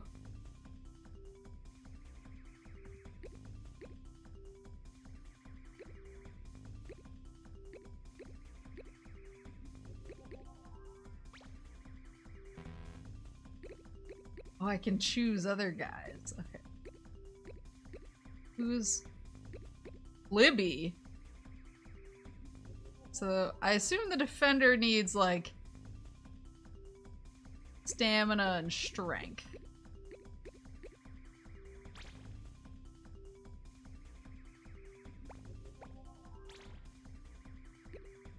Oh, no. No. I still want, where'd he go?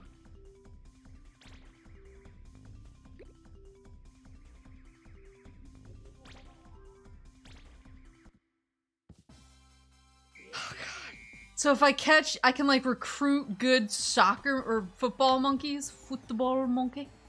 Yeah, bitch. All this dribbling. Yeah! Hat trick! Look at him stance up.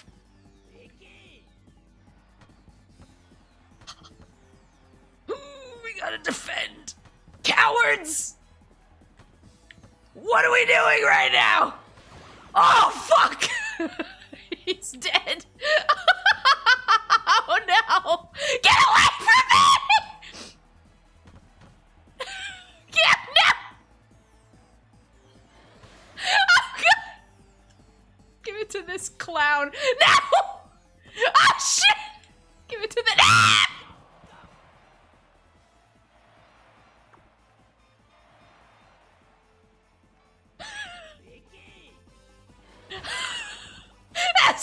bitch! It's what you get. You get the hands. Oh no! Goal kick. Get these paws. Oh. Yeah! Yeah! Yeah! No! Oh shit. Get in his way, get in his junk! Oh shit! Zuka.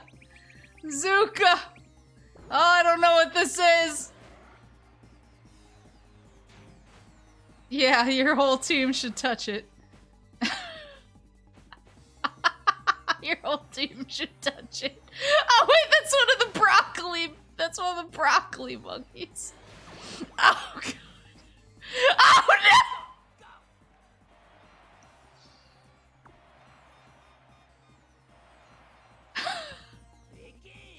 no!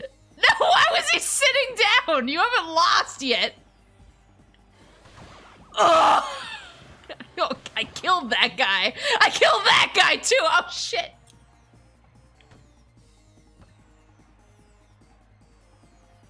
These lazy monkeys are looking pretty active to me. Fuck you. Yeah, fuck you. Fuck me.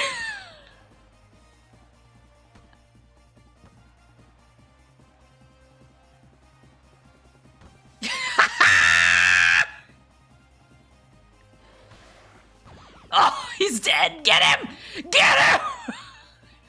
Collapse on this man. I want his children to cry. Oh shit. I want to leave his children without a father. Come on. Oh, no.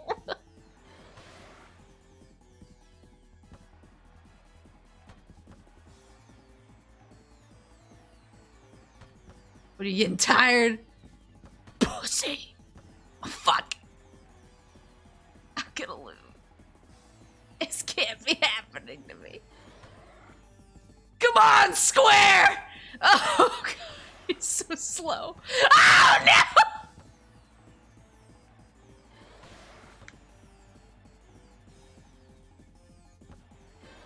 No! Why did I kick it that way? Oh, we can still win this! Oh, no!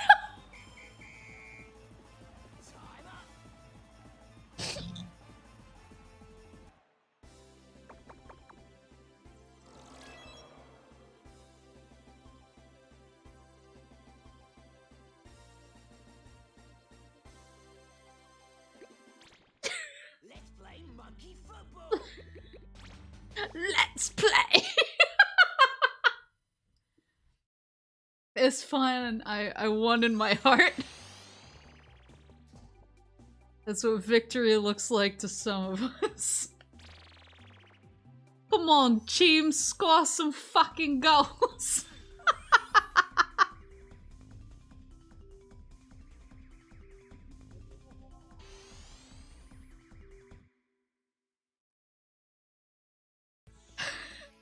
Oh, we got the candle birds again. Wait, what is... He has like 3D glasses, except they're not quite right. This like a ancient ruin or something? I want the fan for this one. So this game had we already did like the snow level. And I was thinking about it, because I was really excited to play more monke tonight, but wow! I was thinking about, I feel like snow levels are always like really either beloved or reviled. Oh, Atlantis? Oh, maybe. Wait, what is this? Why is oh, thank you, buddy. I feel like snow levels are either we love it or we hate it, and there's like never any in between. Come on. Come get the banana. Oh, he's dead. Like, whereas water levels are kind of like universally, like everyone hates them all the time. Whoa. He's got missiles.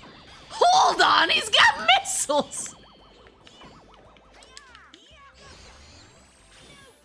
Sly? Oh, that's another platforming series I never played. I never played Sly Cooper and the Thievius Raccoonus or whatever.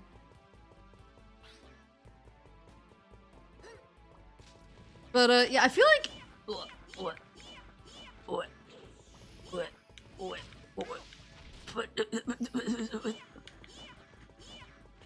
I feel like everybody hates all water levels all the time, but, like, snow levels are kind of hit or miss. Because I really like the snow level in this game. I was trying to think of other snow levels that people have, like, really liked or really hated.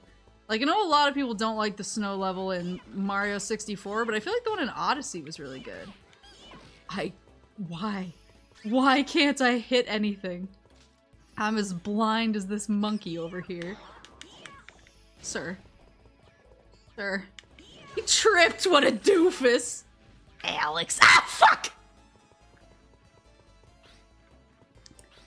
Banjo, I kinda... You know, my feelings on Freezeezy Peak change depending on the day. Really depends on what kind of schmood I'm in.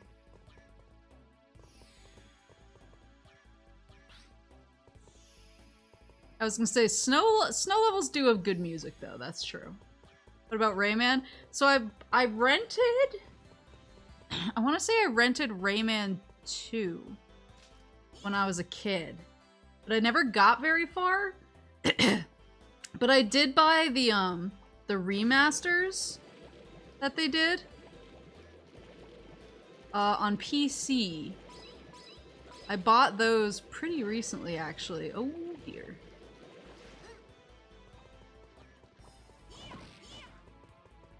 I bought the Rayman 2 and Rayman, I think there's a Rayman 3 remaster as well on GOG for sale. That was for the PC version. I bought those. Though I've actually, like, whenever I go to retro stores in the area, I actually have found a couple of copies of Rayman 2 for the N64. I actually found one for the PS1 the other day. Dominic, thank you for joining the Moose Squad. I found a Rayman PS1 copy at the last retro store that I went to, but I found one copy of Rayman 2 on the N64 at, like, each retro store that I've gone to. It seems pretty plentiful around here.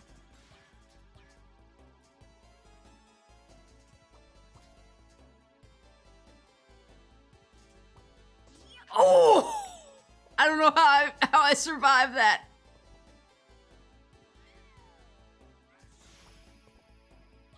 This guy's dangerous.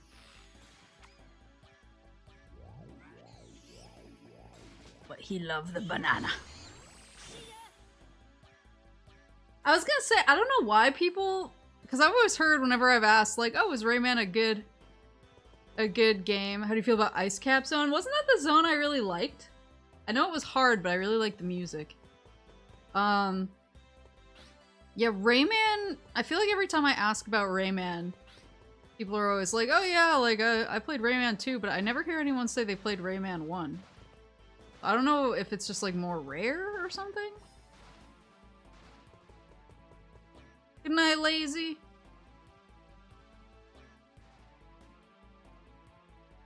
I was gonna say, so, like...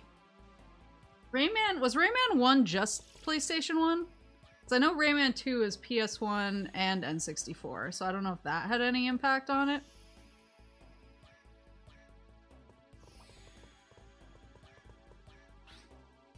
See if I can detect a monk. Rex. This scope only detects moving enemies. Oh, so I have to be. And Jim loves doing paw stands. I would love some extra health. If anyone could spare some, I'm not seeing it. PS1, Saturn, and Atari Jaguar. Oh, okay. Yeah, because I know that 2 was at least PS1 and N64, which were obviously the two, like, big boys at the time, so... Probably should have employed the hula hoop, but it worked out. I don't know if I have one. If one came to GOG, or if it was just 2 and 3. I can't remember. I don't really want to fire up GOG Galaxy like right now because I'm worried it would eat some of my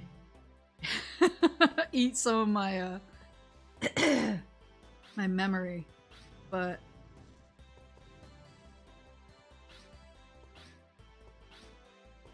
I did buy at least 2 of them, but I can't remember which. Oh, he's a bull.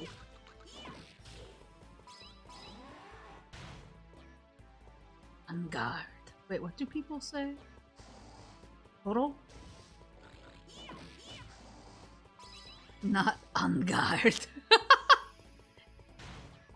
Whoa! Oh, he has a switch on his belly. Oh, and on his booty.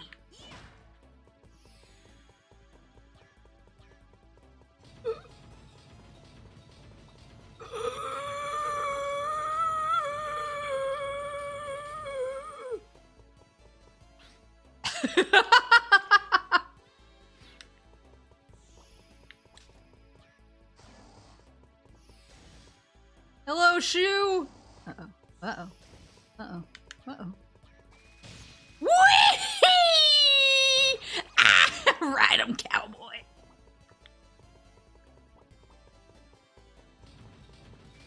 Soju! We beat the idol monkey!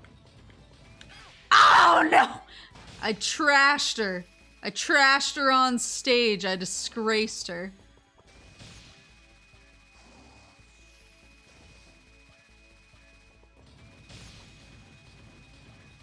Did you discover monke soccer yet? Oh boy. Oh boy. Did I discover monkey soccer?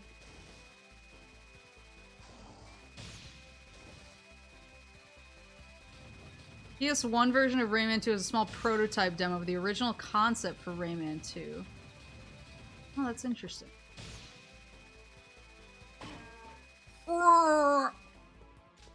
You had enough! Oh shit! Ah, damn it!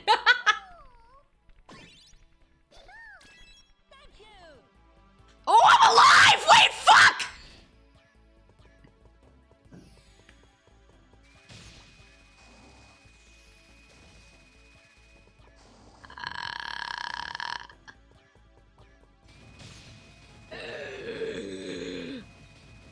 I feel like there's something else I'm supposed to be doing instead of just smacking his butt 100 times. But perhaps not. Damn it! Pipocci! Pipocci!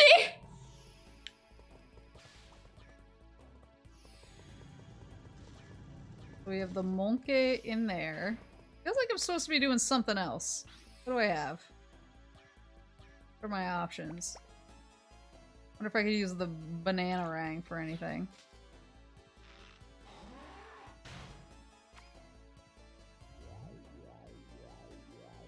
Attract him. Oh, that is not working. Oh shit.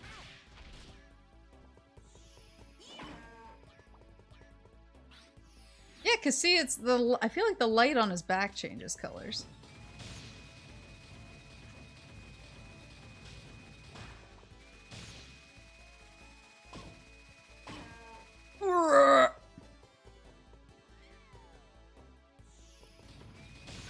Ouch!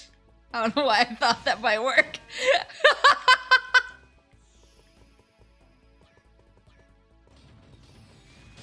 I was like, here you come with the bull, you get the horns.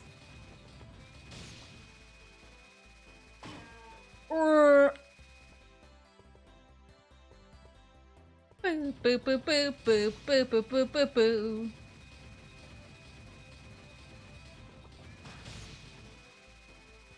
I never played Sly Cooper. Can I leave? Oh, nice.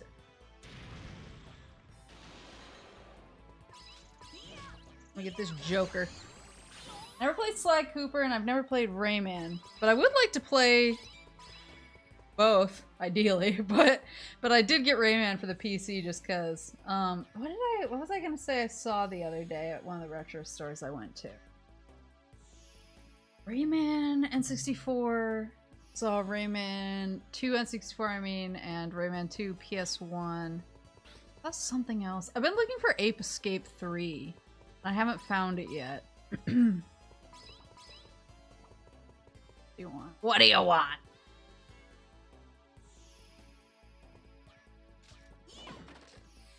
The monkeys who use scopes seem to prefer green pants. Scopes? You mean like goggles?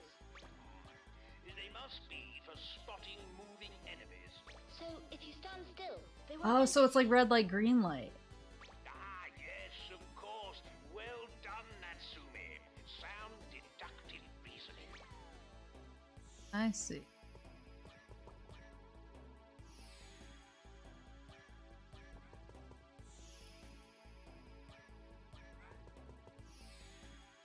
Have you played Graveyard Keeper?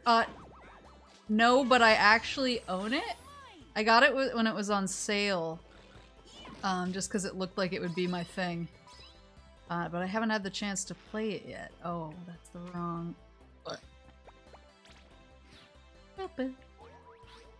Got Woody, a natural-born gorilla. And we got Brucey, yippee-ki-yay, motherfucker. Oh, like Bruce Willis. I get it.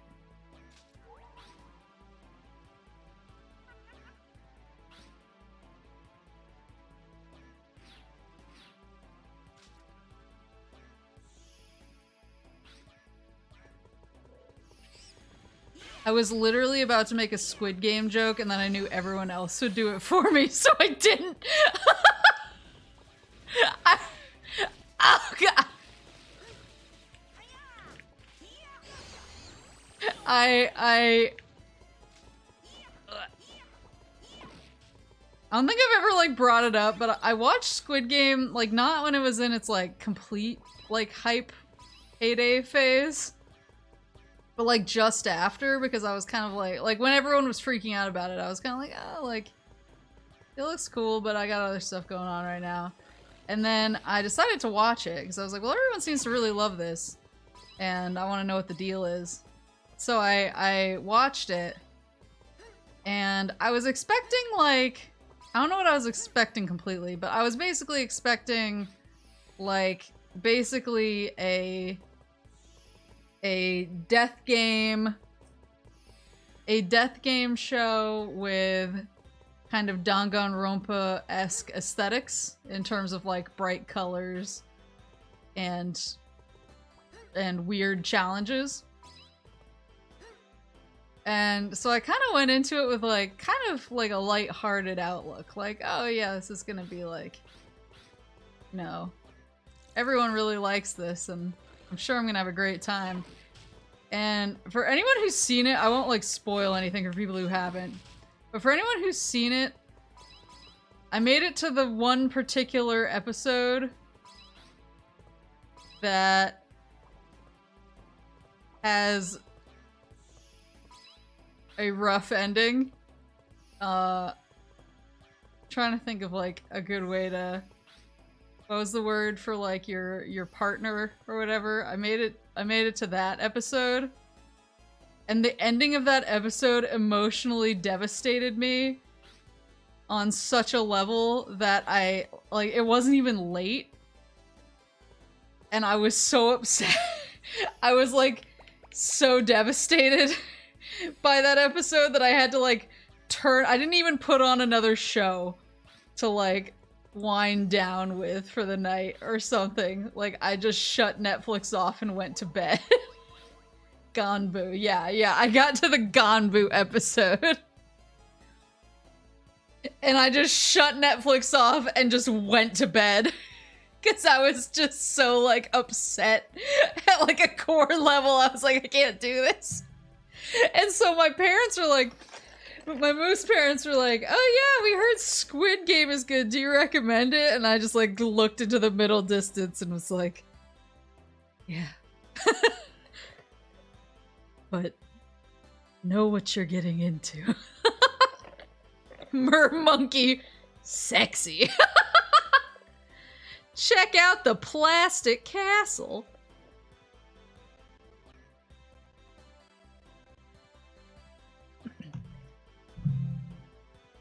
Yeah, Squid Game was like a trauma for me. I really liked it, but I was also like, it was after I was done watching it, I was like, I need to sit down for like 72 hours in silence, stare at the wall.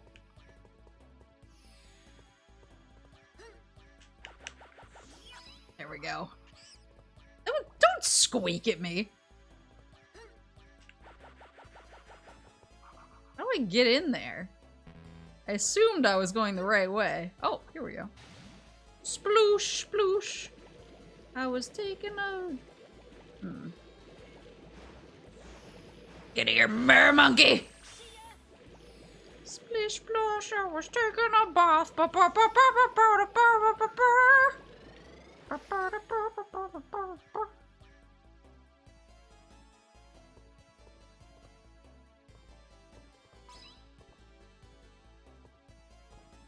They're mermaid proof that ended up being a monkey and fish skeleton merged. Oh my god. Turned it off, ruminated, never trusted another show again until you immediately did the very next day. I mean, I blast through a lot of Netflix shows, I'm not gonna lie, but there are very few that stick with me in that way. Like, usually I'll watch, like, I watched, what was that? The Devil in Ohio or whatever. I watch garbage like The Devil in Ohio like it's candy. Like, oh shit, he knows! And I have no problem. Will I ever be able to, like, accurately recall half of what happened in the show and, like, suggest it to people? No. Not really. But, like, Squid Game, it's like sometimes just a scene of that show flashes back to me and I'm just like, oh my god. Oh, that was horrible. We're playing, boy. It's game on.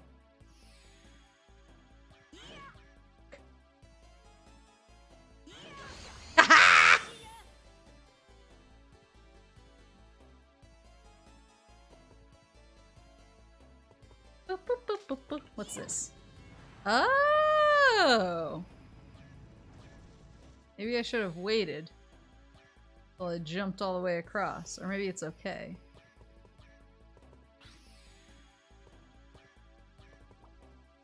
Yeah, I am the what's it called? The heir apparent of the trash TV throne. But even I know when a show's actually good. Versus just my usual stuff. Oh, he's dead.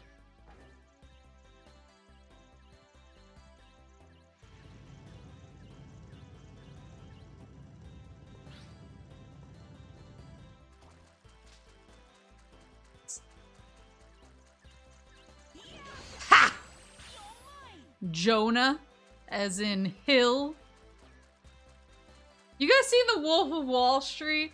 Jonah Hill is in that movie. And I think about his role in it a lot. Because it's like pretty close to what New Year's Eve was for a friend and me one time. We decided to have a party where we drank way too much and then played... What did we play? We played some League. We played some Killing Floor. We played some Marvel vs. Capcom. We played some Soul Calibur. It wasn't just us. There was just like a group of people there. But I think we were the ones... Actually, we weren't the most messed up ones. There was someone else there who was really messed up, but... But there's a scene in The Wolf of Wall Street where they take Quaaludes. But they're like really old Quaaludes that have expired. And so they think that the Quaaludes haven't done anything, but the Quaaludes actually just like had a super strong delayed release because of how old they were. And it turns into like a 15-minute long scene with Leonardo DiCaprio like dragging himself on the ground, trying to get Jonah Hill to not talk on the phone. And Jonah Hill is just like, I'm a defend. And that was basically exactly what happened near the end of our New Year's Eve party, because we were both having a great time, and then at a certain point I decided it was time to call Mama Moose and tell her what a good time I was having. And my friend was like, don't call your mom, it's a horrible idea. And I was like, I'm gonna call my mom.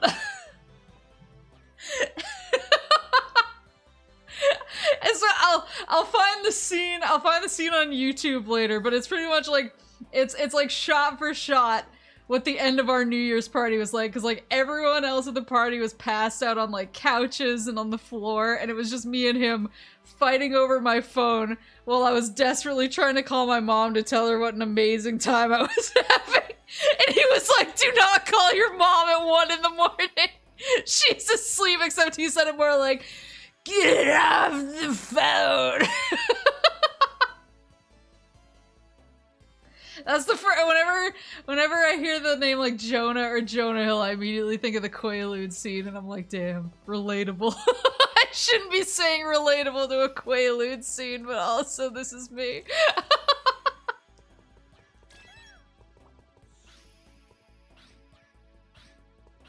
He's a good friend. That ape will never escape again. I found banana flavored shaped Cheetos yesterday. Oh, I actually had I had some friends get me the corn, I forget. I know some people pronounce it potage, but I call it corn potage. I don't know if I'm just being too fancy. But I had some friends find me some corn potage like snacks at the Asian market. They're really good. I ate all of them already, and now I'm like, I don't know where to get more. It's ruining my life. Podcast instead of a radio show. Used to listen to his younger called The Radio Adventures of Dr. Floyd that had an episode about the Fiji mermaid. Ooh. Speaking of Korean shows, have you watched All of Us Are Dead or Sweet Home? I've seen Sweet Home on the Netflix suggested for you. But I haven't watched it yet. Isn't it based on a game? Or maybe the game is based on something else. I thought there was a game component. All of Us Are Dead is also on my Netflix list because it looks like super my thing. But I haven't watched those. What I did watch was The Silent Sea. It's another Korean show. And that The Silent Sea fucked me up something vicious.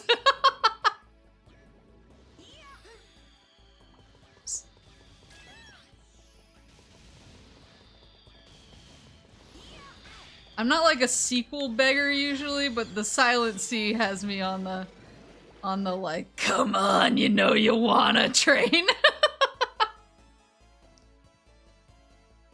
Have you had dinner yet? Yeah, I had dinner at the start of my stream, and I've been drinking my milk tea since then, so I am good.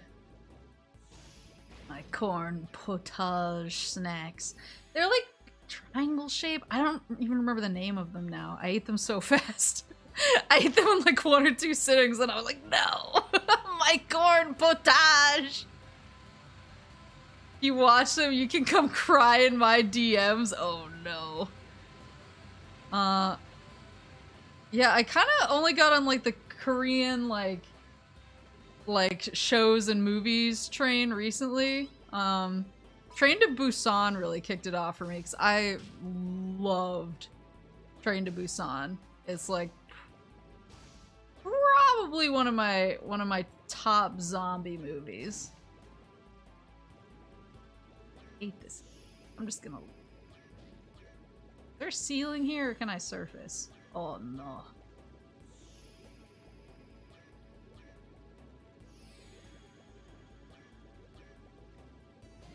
Train to Busan was like one of my first like, oh god, am I gonna cry at zombie media experiences?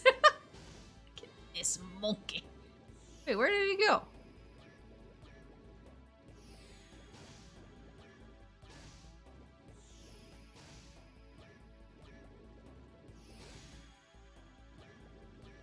Where's he going? Monkey, you're gonna die out there.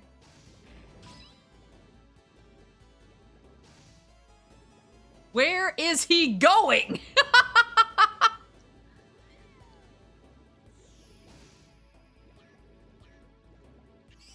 Oh, did you ever release the throne link? I feel like no, but you found it? Oh god. No, I never posted that because I just was like Nikki, as in Lil?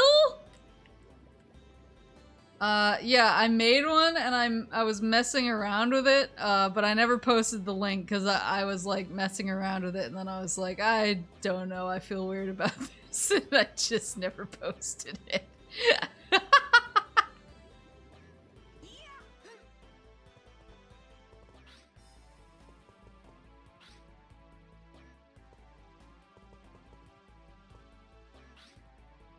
What was I gonna say? How dare you remind me of Little Nicky in 2 separate streams. Listen.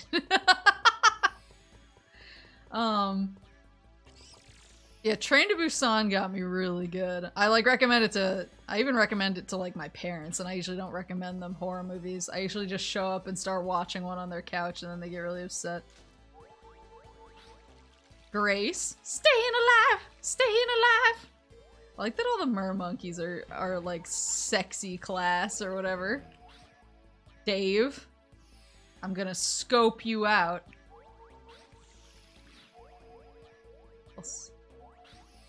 Dave again. Ollie, just out of uni.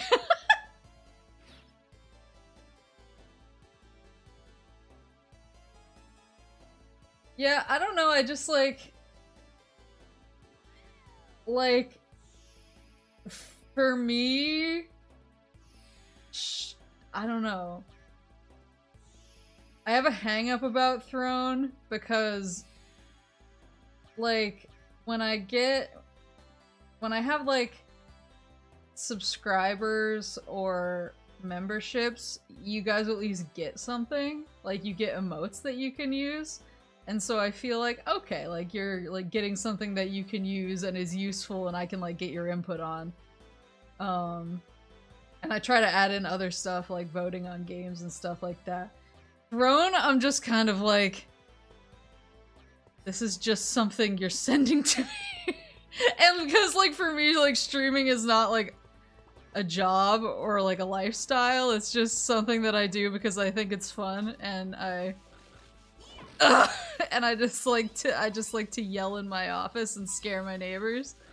I just, like, I don't know, I feel, like, weird about it because it doesn't present me with a good way to provide value for what I'm being given. I don't know, that probably sounds really weird. But it's just, like, how I think about it. Wait, did you look at Dave's class? Pushy? Pushy Dave? I like his green shorts up in the corner.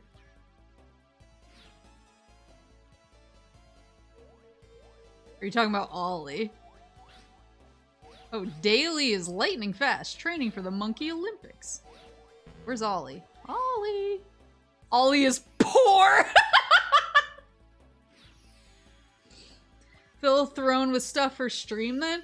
So that's the other thing, is when I get like stuff, or when I get money for like memberships and subscriptions, which I can provide, when I can like provide like a value back for, I use that money to buy stuff for stream. Like, I was able to buy like a stream deck with that money, and I was able to buy a mouse for my laptop with that money. And so it's kind of, I don't know. So it's kind of like, well, I already like, I'm able to buy the stuff that I want and need for stream here with this. You have a P.O. box. Wouldn't that same train of thought apply? Okay, to be fair, I did need to open the P.O. box so that I could send out the Oshi set. So that was sort of a dual thing. And so I still get bashful about like posting it a lot of places. I always have people asking me what it is, and I'm like, oh yeah, I didn't like post it anywhere.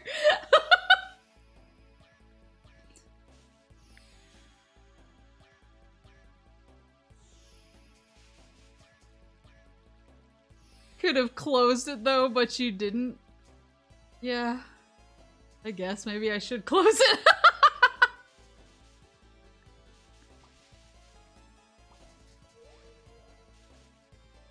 Let's see.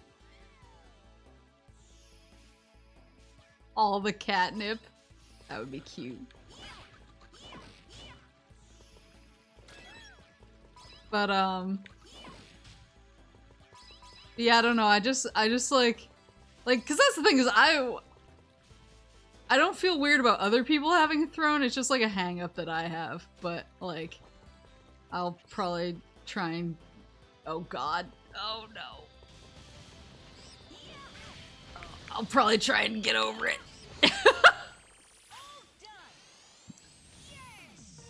Oh, I didn't get the poor guy. Sims are going to sympathy want to thank you for the super chat, Chaplin.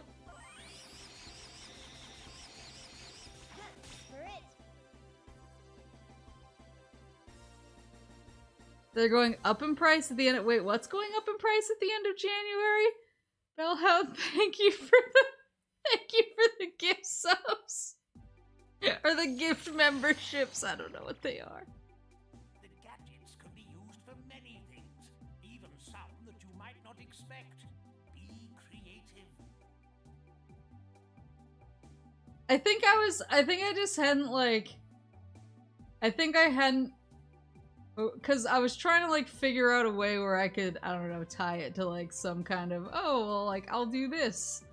Or I'll use stuff from it on stream directly, but then I just went ahead and bought most of the stuff that I had on there anyway. So I was like, well, I got that, because I think I put like a stream— I don't even remember what's on there anymore, but I think I put like a stream deck on there, and then I just bought that, and so I think I was just like, I don't need it.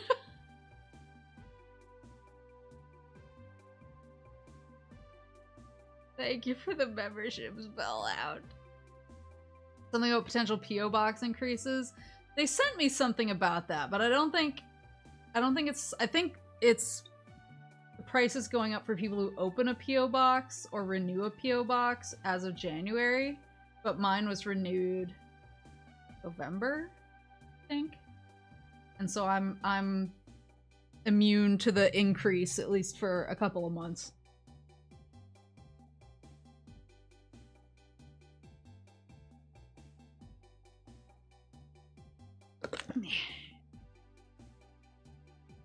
I know. I mean, I know that you're all right. It's just me being weird. Like, I know that nothing I'm saying makes sense. I'm getting over it.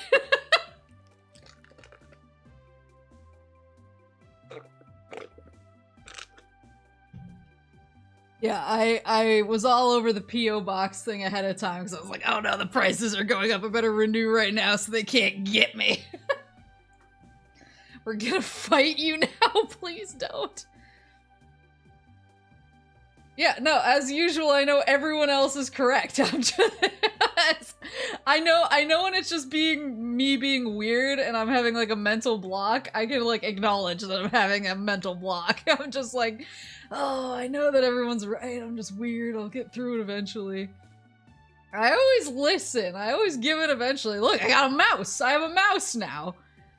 I'm a mouse and I can do mouse things. We love you, bitch. Get over it. Gotta go!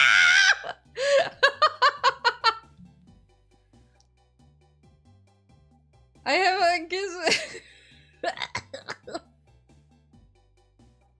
I don't know, I'm just weird. But I bought a mouse! I bought a mouse! Look at how fast I can move this now, because I bought a mouse! Because everyone yelled at me. I get there eventually, I just need a second. I swear I listen! I listen, it just takes me a while. I won. I got an enemy photo. They might be slime. Look at this fucking thing. Why is his scalp human colored and the rest of him is green? I hate this.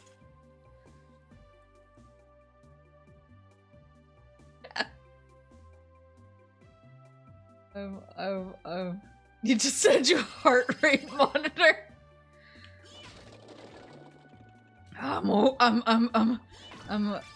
See, that's the thing too, is I feel like my heart rate monitor would make me look like I was dying, but that's probably a feature as opposed to a bug.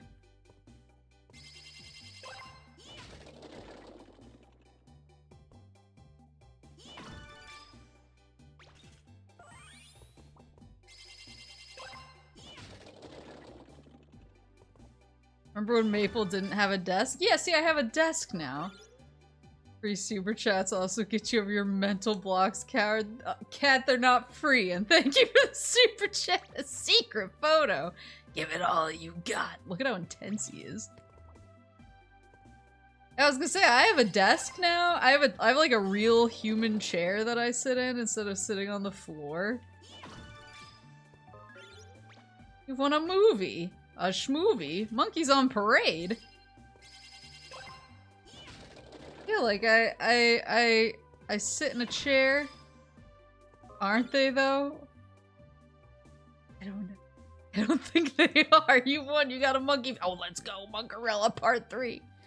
Monkerella crept quietly into the grounds of the castle in her magic carriage, but the guardsmen simply would not leave her alone. Every last one of them wishing for a dance with the young monkey whose hands were full of bags of gold, chased after her with the utmost vehemence.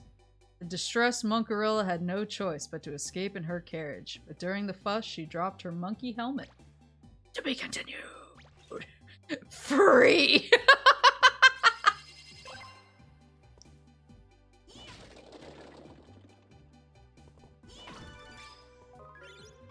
Got another enemy. Why does he look like that?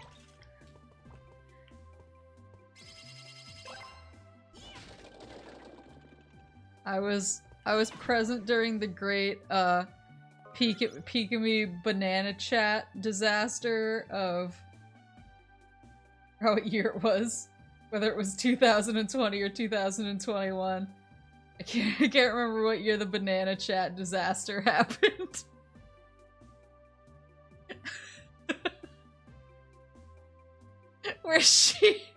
Where we were all super chatting her, but we were only super chatting her banana stickers. And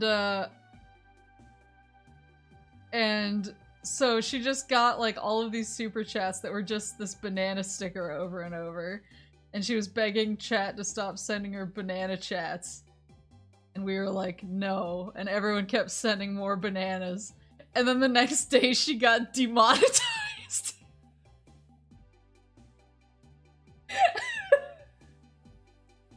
And she was like, what's in my banana chats? Is that what demonetized me? And she started a stream, except she like made, I don't know how, but she turned her entire, she turned her entire intro video black and red. And it just said, wait, Dio. And it smash cut into just her on a black background, like wailing and screaming about how she'd been demonetized. Because of the banana chats. I don't even think that was what did it, but nobody knows. It was like a top 5 Pika moment for me. Oh no, a banana chat, I'm gonna get demonetized. Thank you, Joe. Buy yourself a Sonic Koro keychain. Or banana chats. Cat, thank you for the banana chat. I got a game hint. I screenshotted the wait screen at the time because I thought it was like the funniest thing I'd ever seen. I'll have to dig it up from my phone. I have like all these old like Pika screenshots from back in the day. Just like moments I loved. All of my entire screenshot folder is like Pika, me, and Jorge. May have wondered about the mysterious living tin can lying on the beach in the Blue Baboon. I actually brought that up! I was like, why does he have a face?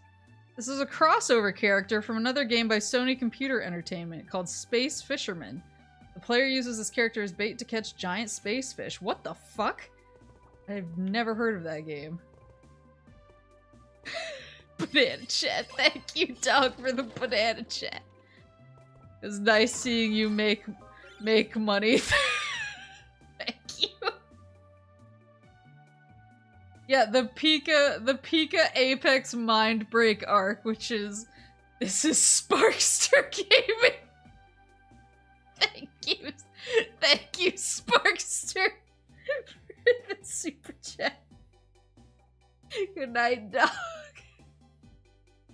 Yeah, where Pika went from like, I'm gonna get the gacha to like just like crying and ending the stream early because she'd spent like $300 in the span of like 25 minutes. Another classic. I was trying to think of there was a Pika arc where I legitimately called out sick because I had to see it unfold. And it was another one of those like, shut up, I'm watching the Super Bowl moments kind of things, where I was like, I have to see how this plays out. It might have been the gacha arc. Potassium! Thank you for the super chat.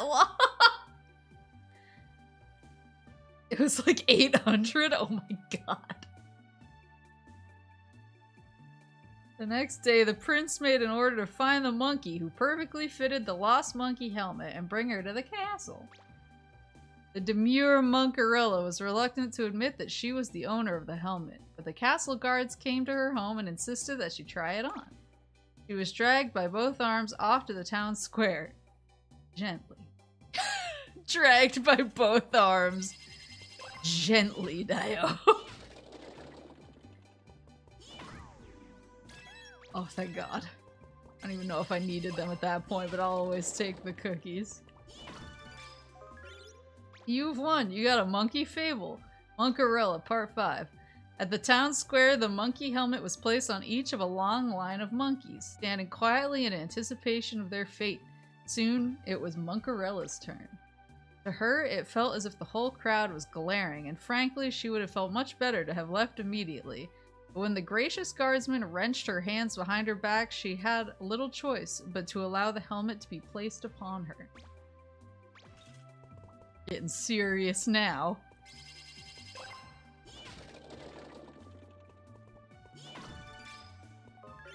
Bingo! You have got a secret photo! Underwater rendezvous. Am I rendezvousing with the monkey? Is that who I'm meeting?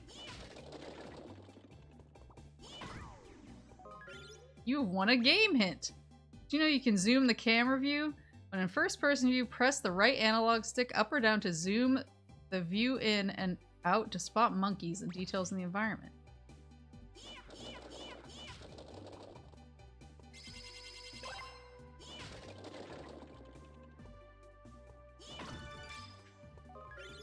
You've won! You've got a monkey fable! Monkerella Part 6. Surprise, surprise! It fit her perfectly. In her heart, she was ever so pleased, but much too shy to show it. When the guardsman began escorting her to the castle, she could no longer contain herself, and tears of happiness flowed over her rosy cheeks.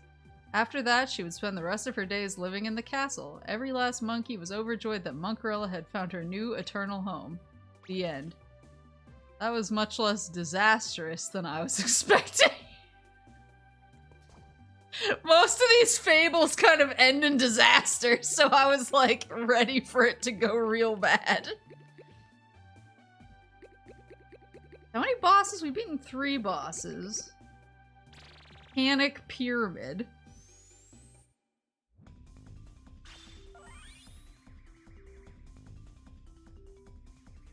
Much less depressing than the last one. Yeah, like some of the fables seem to just be like, and everyone was sad the end.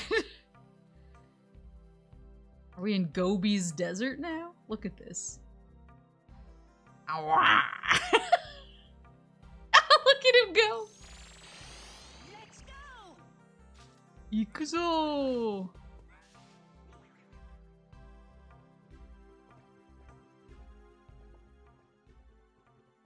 Look at him. Look at it. Ah! Look at him jam. Wait, no, come back. Ah!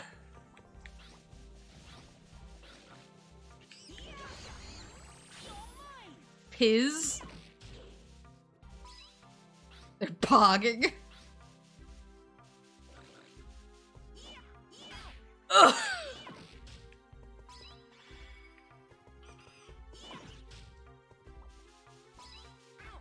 Ugh.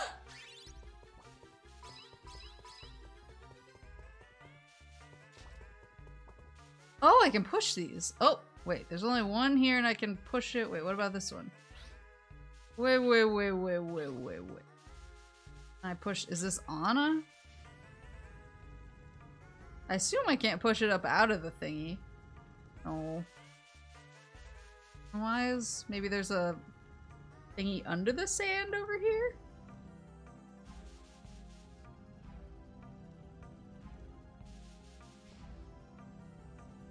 I was gonna say, I feel like OG Disney movies are I remember Papa Moose always used to hit me with that. Oh, I bet I gotta put the car. Yeah. Papa Moose always used to be like, you know what happened in the real story? Everyone died and was sad, the end. And I'm like, oh. Oh no. Oh no. Gotta escape to bed, have fun aping out. Good night, cat! Dangerous.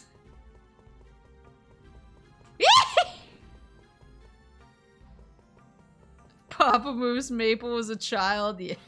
You never got the memo on that one.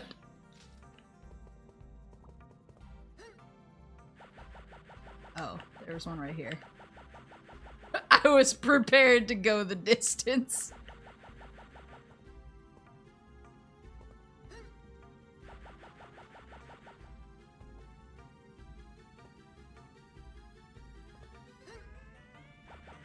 I was actually, I didn't know how to bring this up because I was like, how do you bring this up? But I actually, so I said for Mama Moose I got, for Christmas I got, for Christmas I got her, her George Foreman grill that she really wanted. But Papa Moose was a little more, he's always more difficult because I never know what he wants. It's like, what do you get for the man who wants nothing?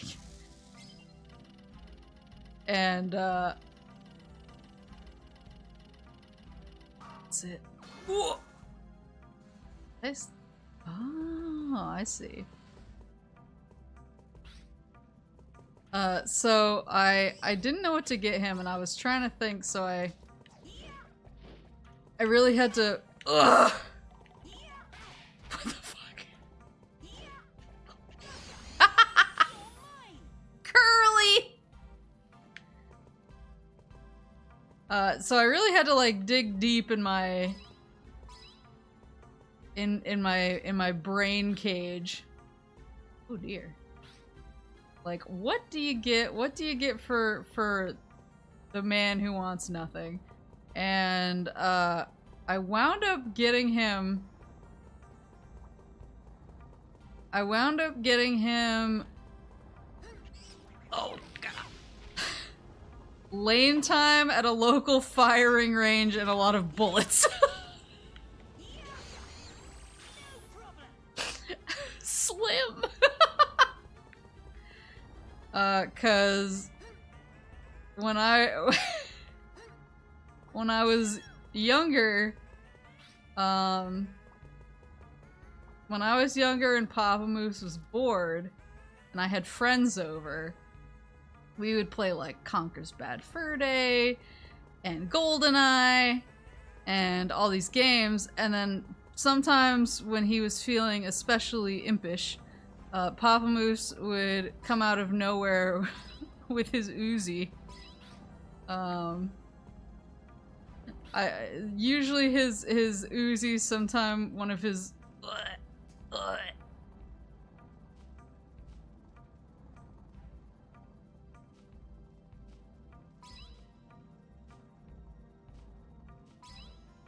sometimes like one of his Springfields or something, and be like, "Yeah, you're playing video games with guns, here's a real gun."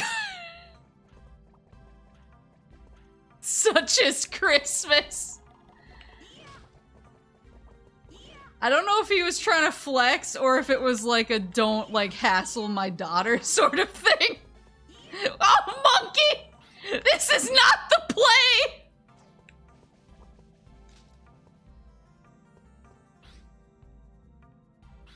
Why not both? It was probably both.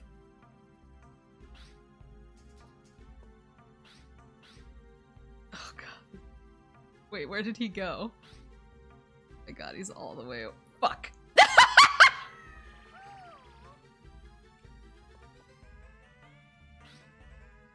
He's so far.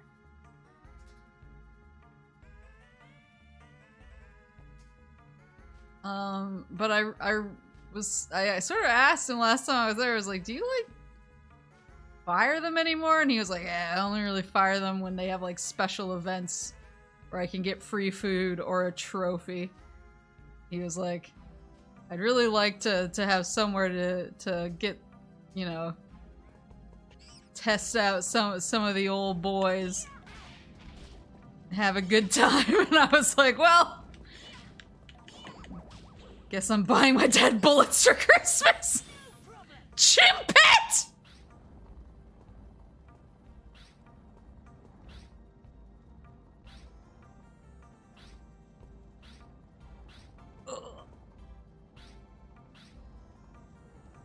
Their special gun shooting events baffles me. Well, there's a lot of different stuff. There's like speed shooting, because there's basically like marksman competitions, usually with like pistols, where you have a certain number of rounds and you have a target and you have a limited time, and so you have to basically get like as many like good shots as you can in the limited number of time.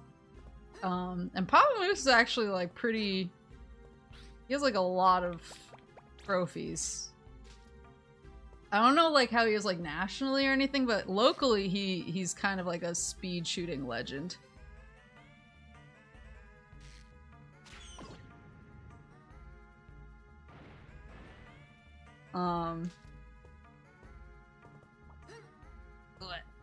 Which always kind of like, I think, it didn't freak my local friends out, but like once I like got older, and like made friends from I had the wrong tool equipped. When I made friends from like from away, they would come over and they would be like, why are there so many trophies of a man holding a gun? I was like, that's my dad.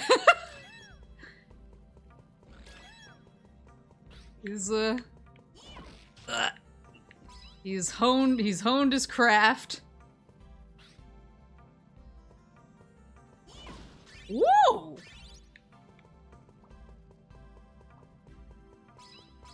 But because he had like so many, he had a lot of like rifles and handguns mostly, but he has some other stuff too.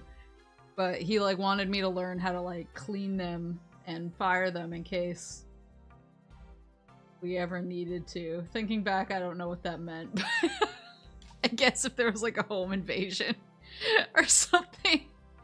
But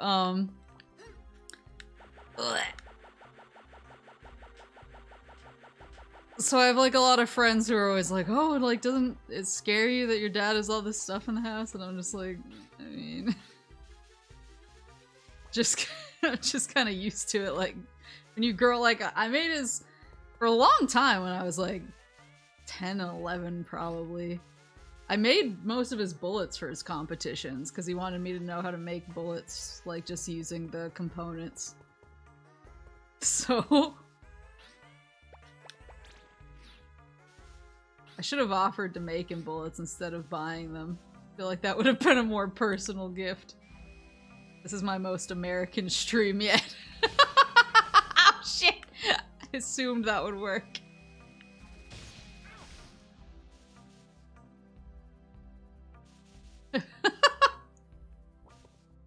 See, like, I've never done hunting. I actually went hunting with Papa Moose a couple times. But I've never, like, partaken. I'll just, like, I'll be in the vicinity, but I won't partake just because I don't know, it always makes me sad in a weird way. That guy was a sitting duck. Jimbo, oh my god. He was trying to trap me there. Oh, fuck. I was trapping myself.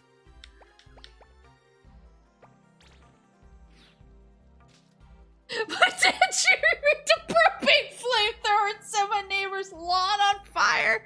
Oh my god.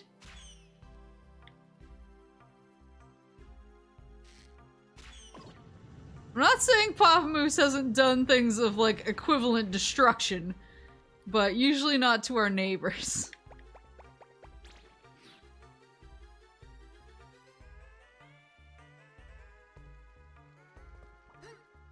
Yeah, I've always felt like bad. I've always been kind of like weird and like sad about hunting, and like I have a lot of friends who do it, so I'm not like against it or anything. It just makes me like, I think I just get very like, oh, this is cute. It was a cute animal. I think I just like love.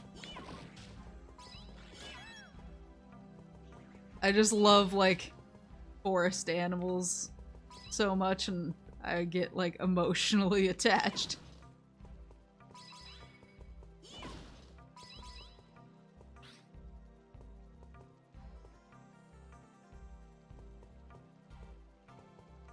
Ooh. I mean, Papa Moose used to hunt, but he didn't, like, hunt usually with a rifle. Because he's kind of a weirdo. And so he used... Oh, it's Lamb's dead. Holy shit.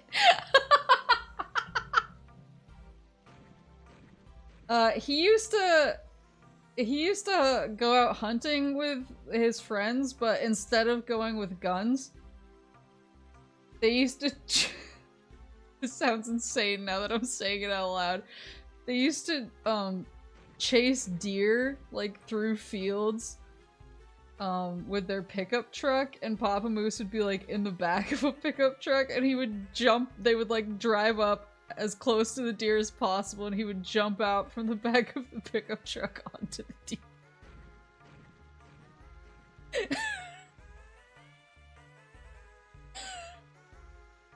Now that I'm saying it out loud, I'm trying to figure out, like,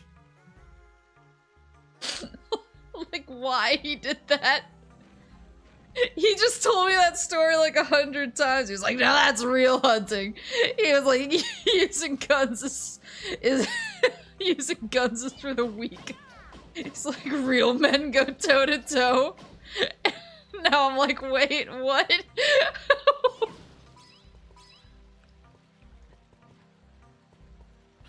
I don't know if he just wanted to prove he could, like, get the deer.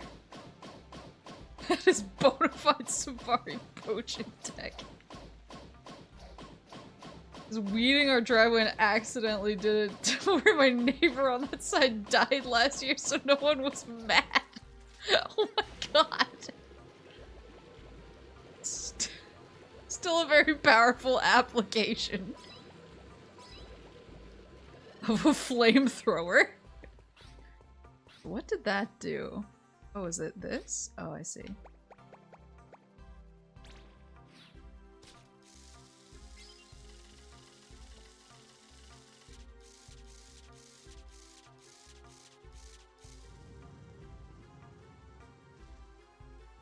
Run! Yosh. Dad is built different.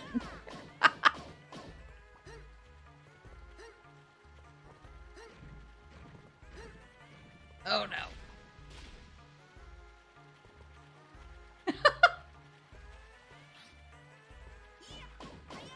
Yeah, usually even when I go fishing, I use like the not like the super like barbed hooks, but the ones that are kind of easier to take out of the fish's mouth afterwards.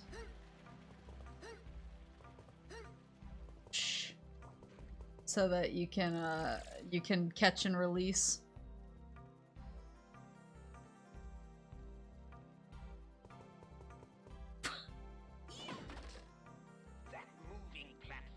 Like, Papa Moose has told me a lot of stories like without context, and so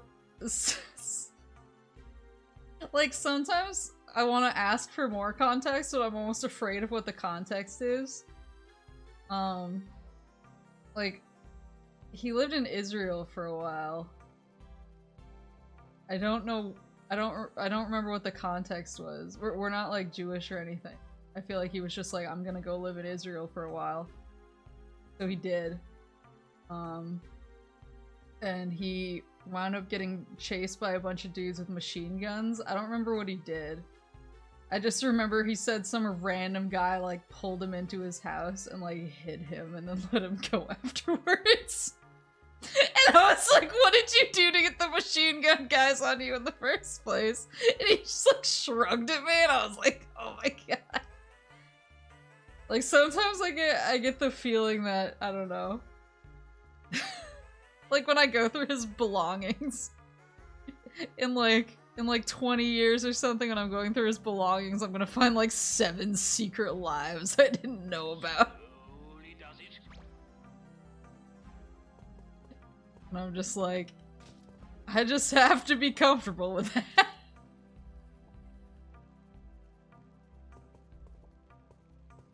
Oh, I see.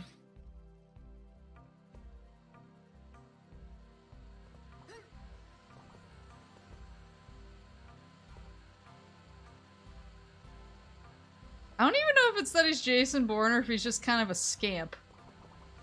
Might be a little bit of column A, a little bit of column B. You'll find a birth certificate under a different name. 3 of them. I've considered that.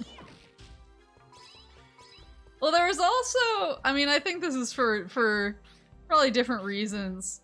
But after they caught like the Golden State Killer using 23andMe, he like just walked into the room and looked at me and he said, if you ever use something like 23andMe, I will disown you. And I was like, why are you telling me this specifically now?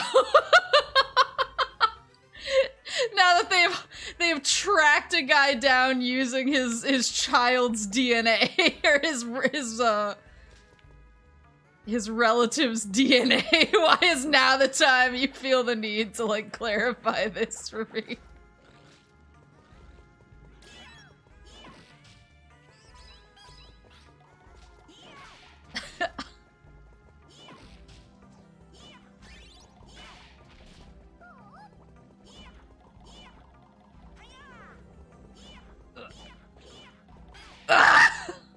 Please. Ooh, cookie.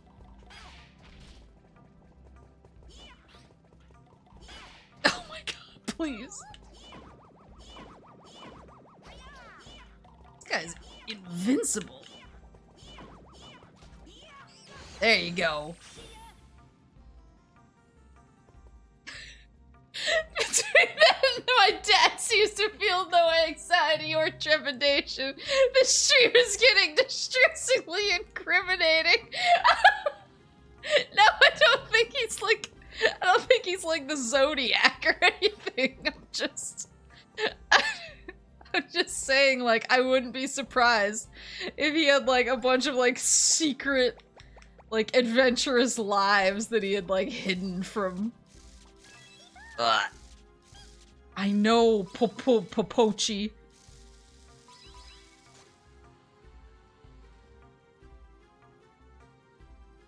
We are all now on his list.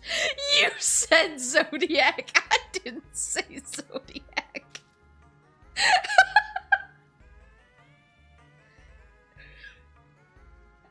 You and Lance's dad need to meet, and their sheer presence next to each other will cause them to collapse into a black hole. I actually knew a guy at my work who had a real human skull, and I asked him where he got it from, and he couldn't really tell me. Then he left like a week later. I'm still thinking about it. I don't know how this Ape Escape stream got to where it got.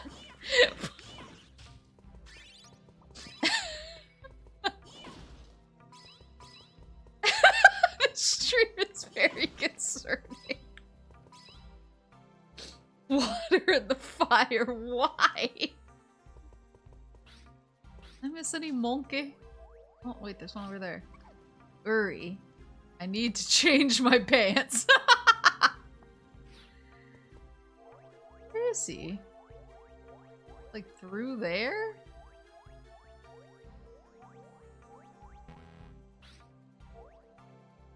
See what it be to... Can't even blame the cough syrup this time, that's true. Well, he said that he got it accidentally, I think is what he said, and I was just like, what the like... I was like, I don't know if I believe this guy. Because I don't really know how you obtain a human skull on accident. But that was his explanation anyway. There's gotta be a way to like turn those off. Presumably.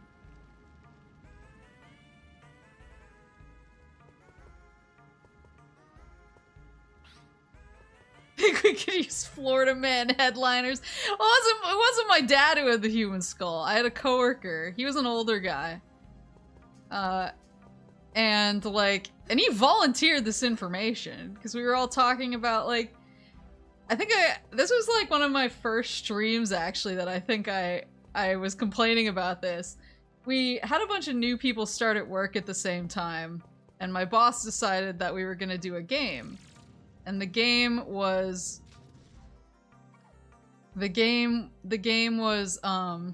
everybody, like all of the current employees share one like weird fact about themselves, and all of the new employees have to try and guess like what goes with who, what goes with who, and everybody else voted too. It wasn't like just the new employees, but like everybody has to vote. Oh, he doesn't see me. Everybody has to vote like what weird fact belongs to who. And Becky. And so my like, and it didn't have to be like weird, like scary. It was just like, you know, facts that people wouldn't expect. And so my fact was that I used to help teach I used to help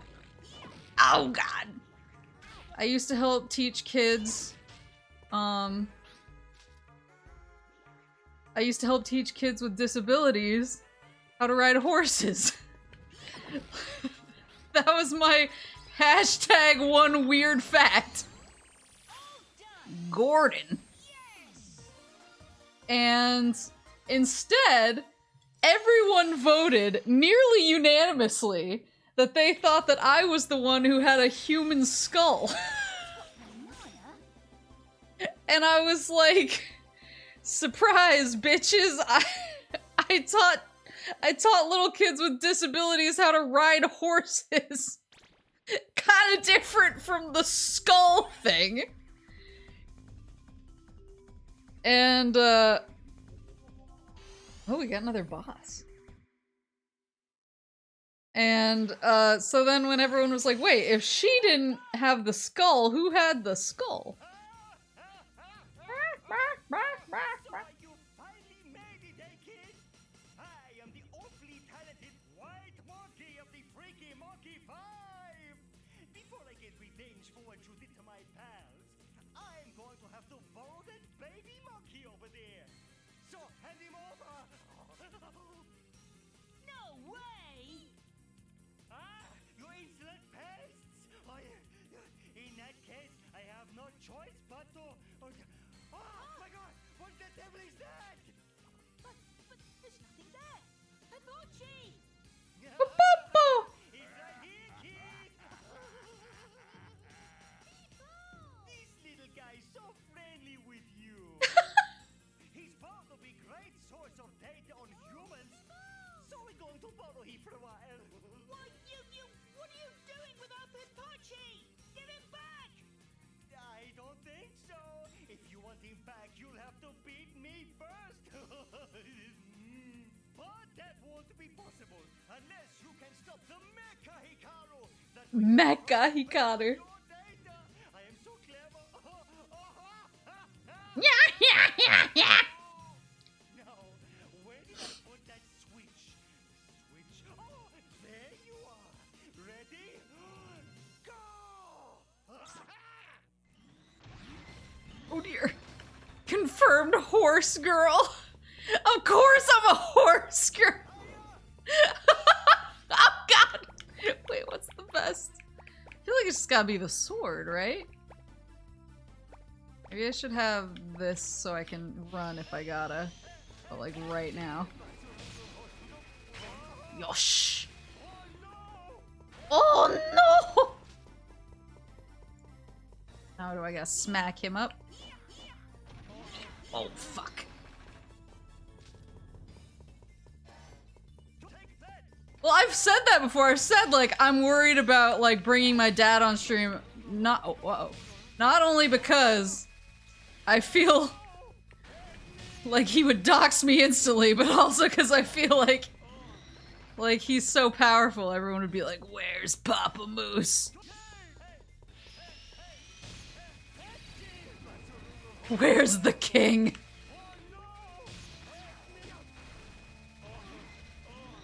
Like, how much of a horse girl? Like, I had a million of the tiny horse figurines. Like, the, like, kind of fragile ones, where the legs would break kind of easily. But I also had a bunch of the bigger kind of hollow ones that were, fuzzy. I had a million horse books, and I had written down my ideal combinations for, like, horse looks.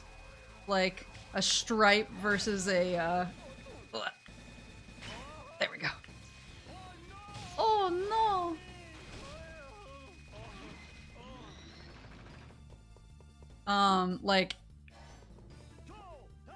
Like, whether I'd want, like, 3 socks on a horse. And, like, what type of horse I'd be most likely to want. My aunt had Arabians, and they were, like, really, what's the word? They were really intense. They're kind of moody. But I mean, my first real job was at a barn where I took care of horses. And I got that job because I spent my entire childhood riding horses.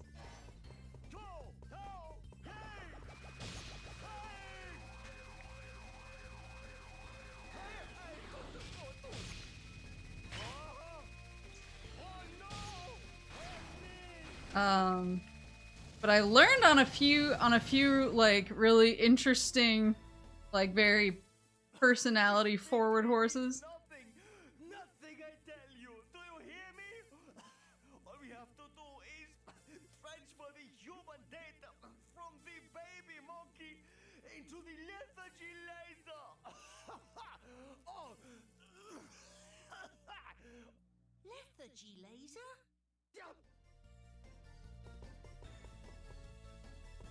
Easy. Where is he? Bitch! Robo Jimmy. Yeah, but actually one of the horses that I learned to ride on, his name was Moose. And he was named Moose because he was so freaking big. He was like one of the biggest horses they'd ever had. But he actually got heat sick one day when I was riding him. And so I had to jump off because he was gonna collapse, and I could have like broken one of my legs under him if he collapsed wrong. So I had to jump, but I was so high up, I still got pretty hurt. He was fine after that, but yeah, he was like one of the biggest horses I've ever seen. Like he was huge, especially for like he had. I'm trying to remember whether. He wasn't an Appaloosa, but he had like the markings like one, even though he was like huge. By law? Yeah, I should probably. The lethargy laser. What a terrible invention. Stop Spectre's mischief at all costs. Mischief.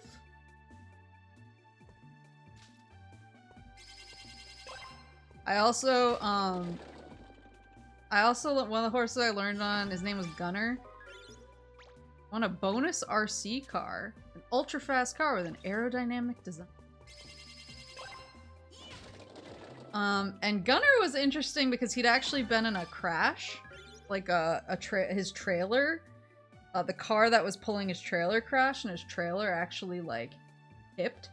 So he'd been like in a pretty serious accident, but he was still okay to like ride. He had like the only thing that really happened was he had like some minor neurological damage around his like mouth. And so he just always had his tongue hanging out of his mouth because that was just like he could eat fine, he could like run and walk fine. He was just a pretty normal boy, except he just had his tongue hanging out of his mouth all the time. So all my photos with him are me like standing next to him and he's just like bleh.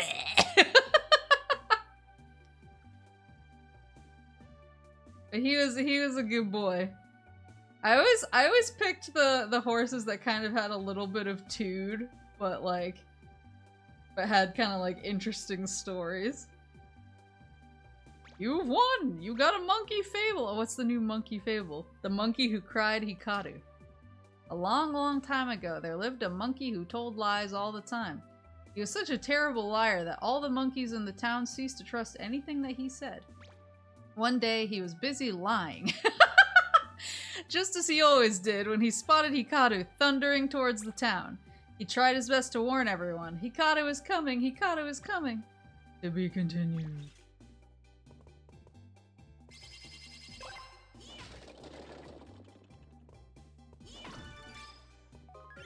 You won! You won an enemy photo!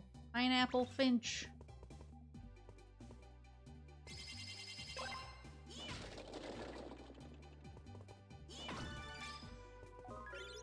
Yeah, I don't know, Papamoose is like he's really good at I know I strayed into like 3,000 different topics, but he's always been like a kind of like a championship style shooter. He just really likes marksman type of stuff.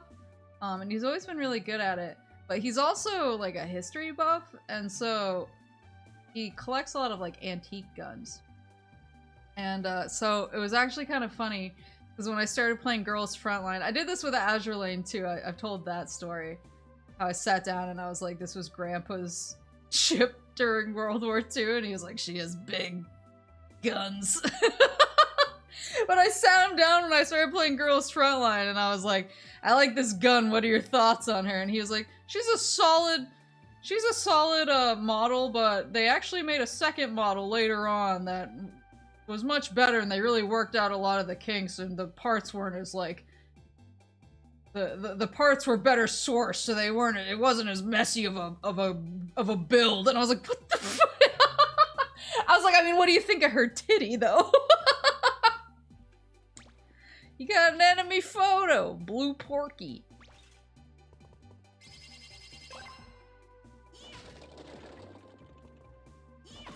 I was like, Dad, pass or smash. I don't care if her ammo was hard to find. You will lose your motivation at an alarming pace. I want to check the monkeys. I didn't get the stuff for. Oh, I have so many more monke to go back and capture. Where did I see all of Enter the Monkey? I don't know if I did. Jean Paul.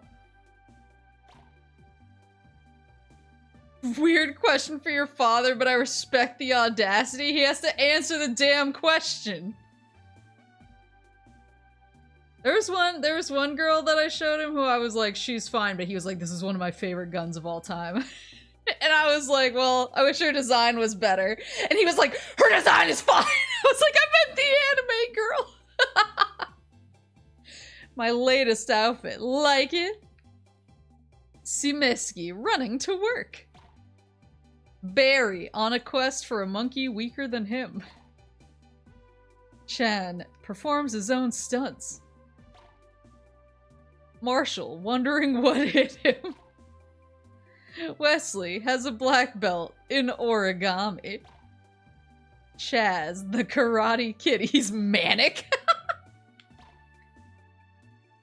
Beyond silence, I've no number of blows can phase him. I phased him instantly.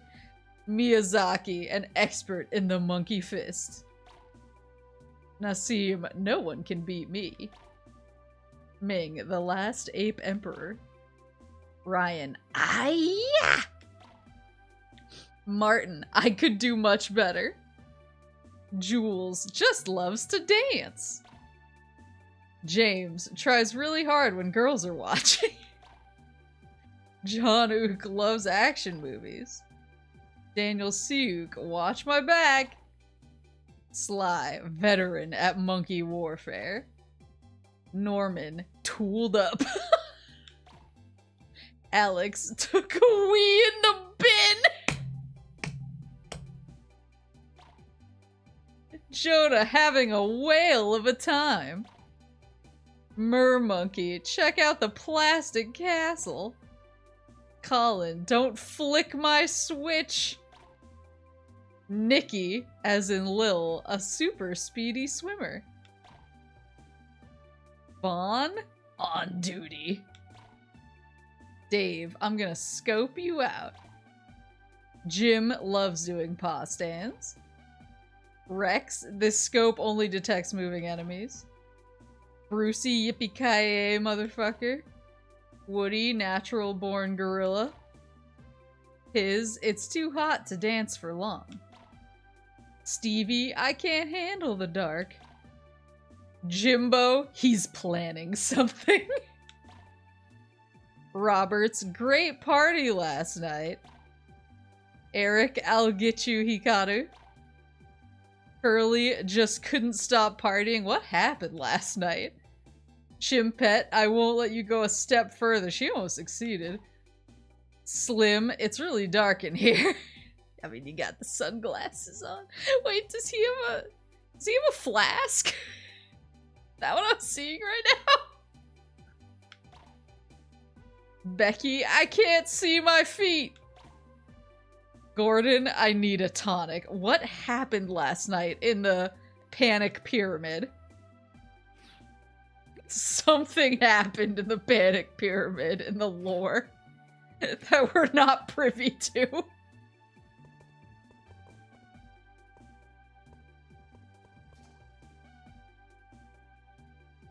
Oops. Oops! Yosh. Yeah, this is some environmental world building. Hold on, how many monke do I have now? I want to see.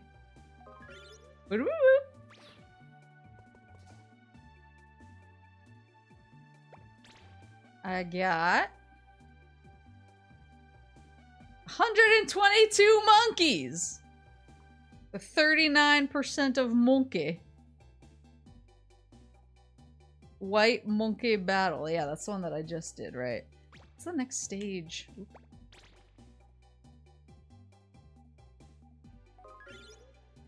triple-digit monkey. I just want to see what the next stage is. Ooh, Pirate Island. Ooh. We got 2 bosses down tonight. That's pretty good. But I think I'm gonna go get ready for bed. Cause I was gonna try and stream on Wednesday this week, but then I remembered my dentist appointment is that day. And so I don't know if I'm gonna be able to talk afterwards. My tooth is like, I don't know. Some days it's okay, like yesterday it was kind of okay, and then today it was kind of bad again, so I don't know. I don't know if it's like actually bad, but I guess we'll find out. Whatever you did with your internet seems to have worked. Let's freaking go! Teeth, teeth, teeth, teeth! But I'm gonna be playing Viva Pinata on Twitch tomorrow. Because that was one of the redeems that I got on Twitch. And then on Wednesday is my dentist appointment. And I have to get up really early for it because I had to get like the early slot. And so if I'm feeling okay, like after my dentist appointment, because I'll probably try and like call out of work if it's bad. If I'm feeling okay though, I might do like a short gorilla to try and do a New Year New Moose, but we'll see how it goes. We'll see how the toothening goes. But yeah, tomorrow I'm gonna play Viva Pinata on Twitch. This week I'm doing Monday, Tuesday, Thursday. Even though I was gonna try and just like blitz straight through. I've never played Viva Pinata, so I'm really excited. I don't even really know what type of game it is. I just remember seeing like the ads in like the back of Game Informer and stuff, but I never really played it, so I'm really excited to see whatever it has in store for me. But Otsusu's it's her special week.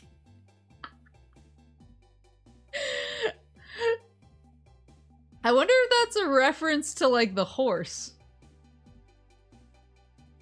Because she was like trying to run but kept tripping. I don't know. But yeah, so I'll see you guys tomorrow for Viva Pinata. And maybe on Wednesday, depending on how the toothening goes, but then definitely on Thursday because we're gonna finish Fatal Frame, or My Name Isn't Maple. But have a good rest of your night, or your morning, or your afternoon, or whatever it is, wherever you are. And Otsusus. Oh shit, my end card. Wait, I can fix it in studio mode. It says Mischief Makers. That's not right. Oh god! No, it's Viva Pinata on Twitch. 2. I hit the caps lock. Oh no. Gosh. I fixed it. Nobody saw a thing.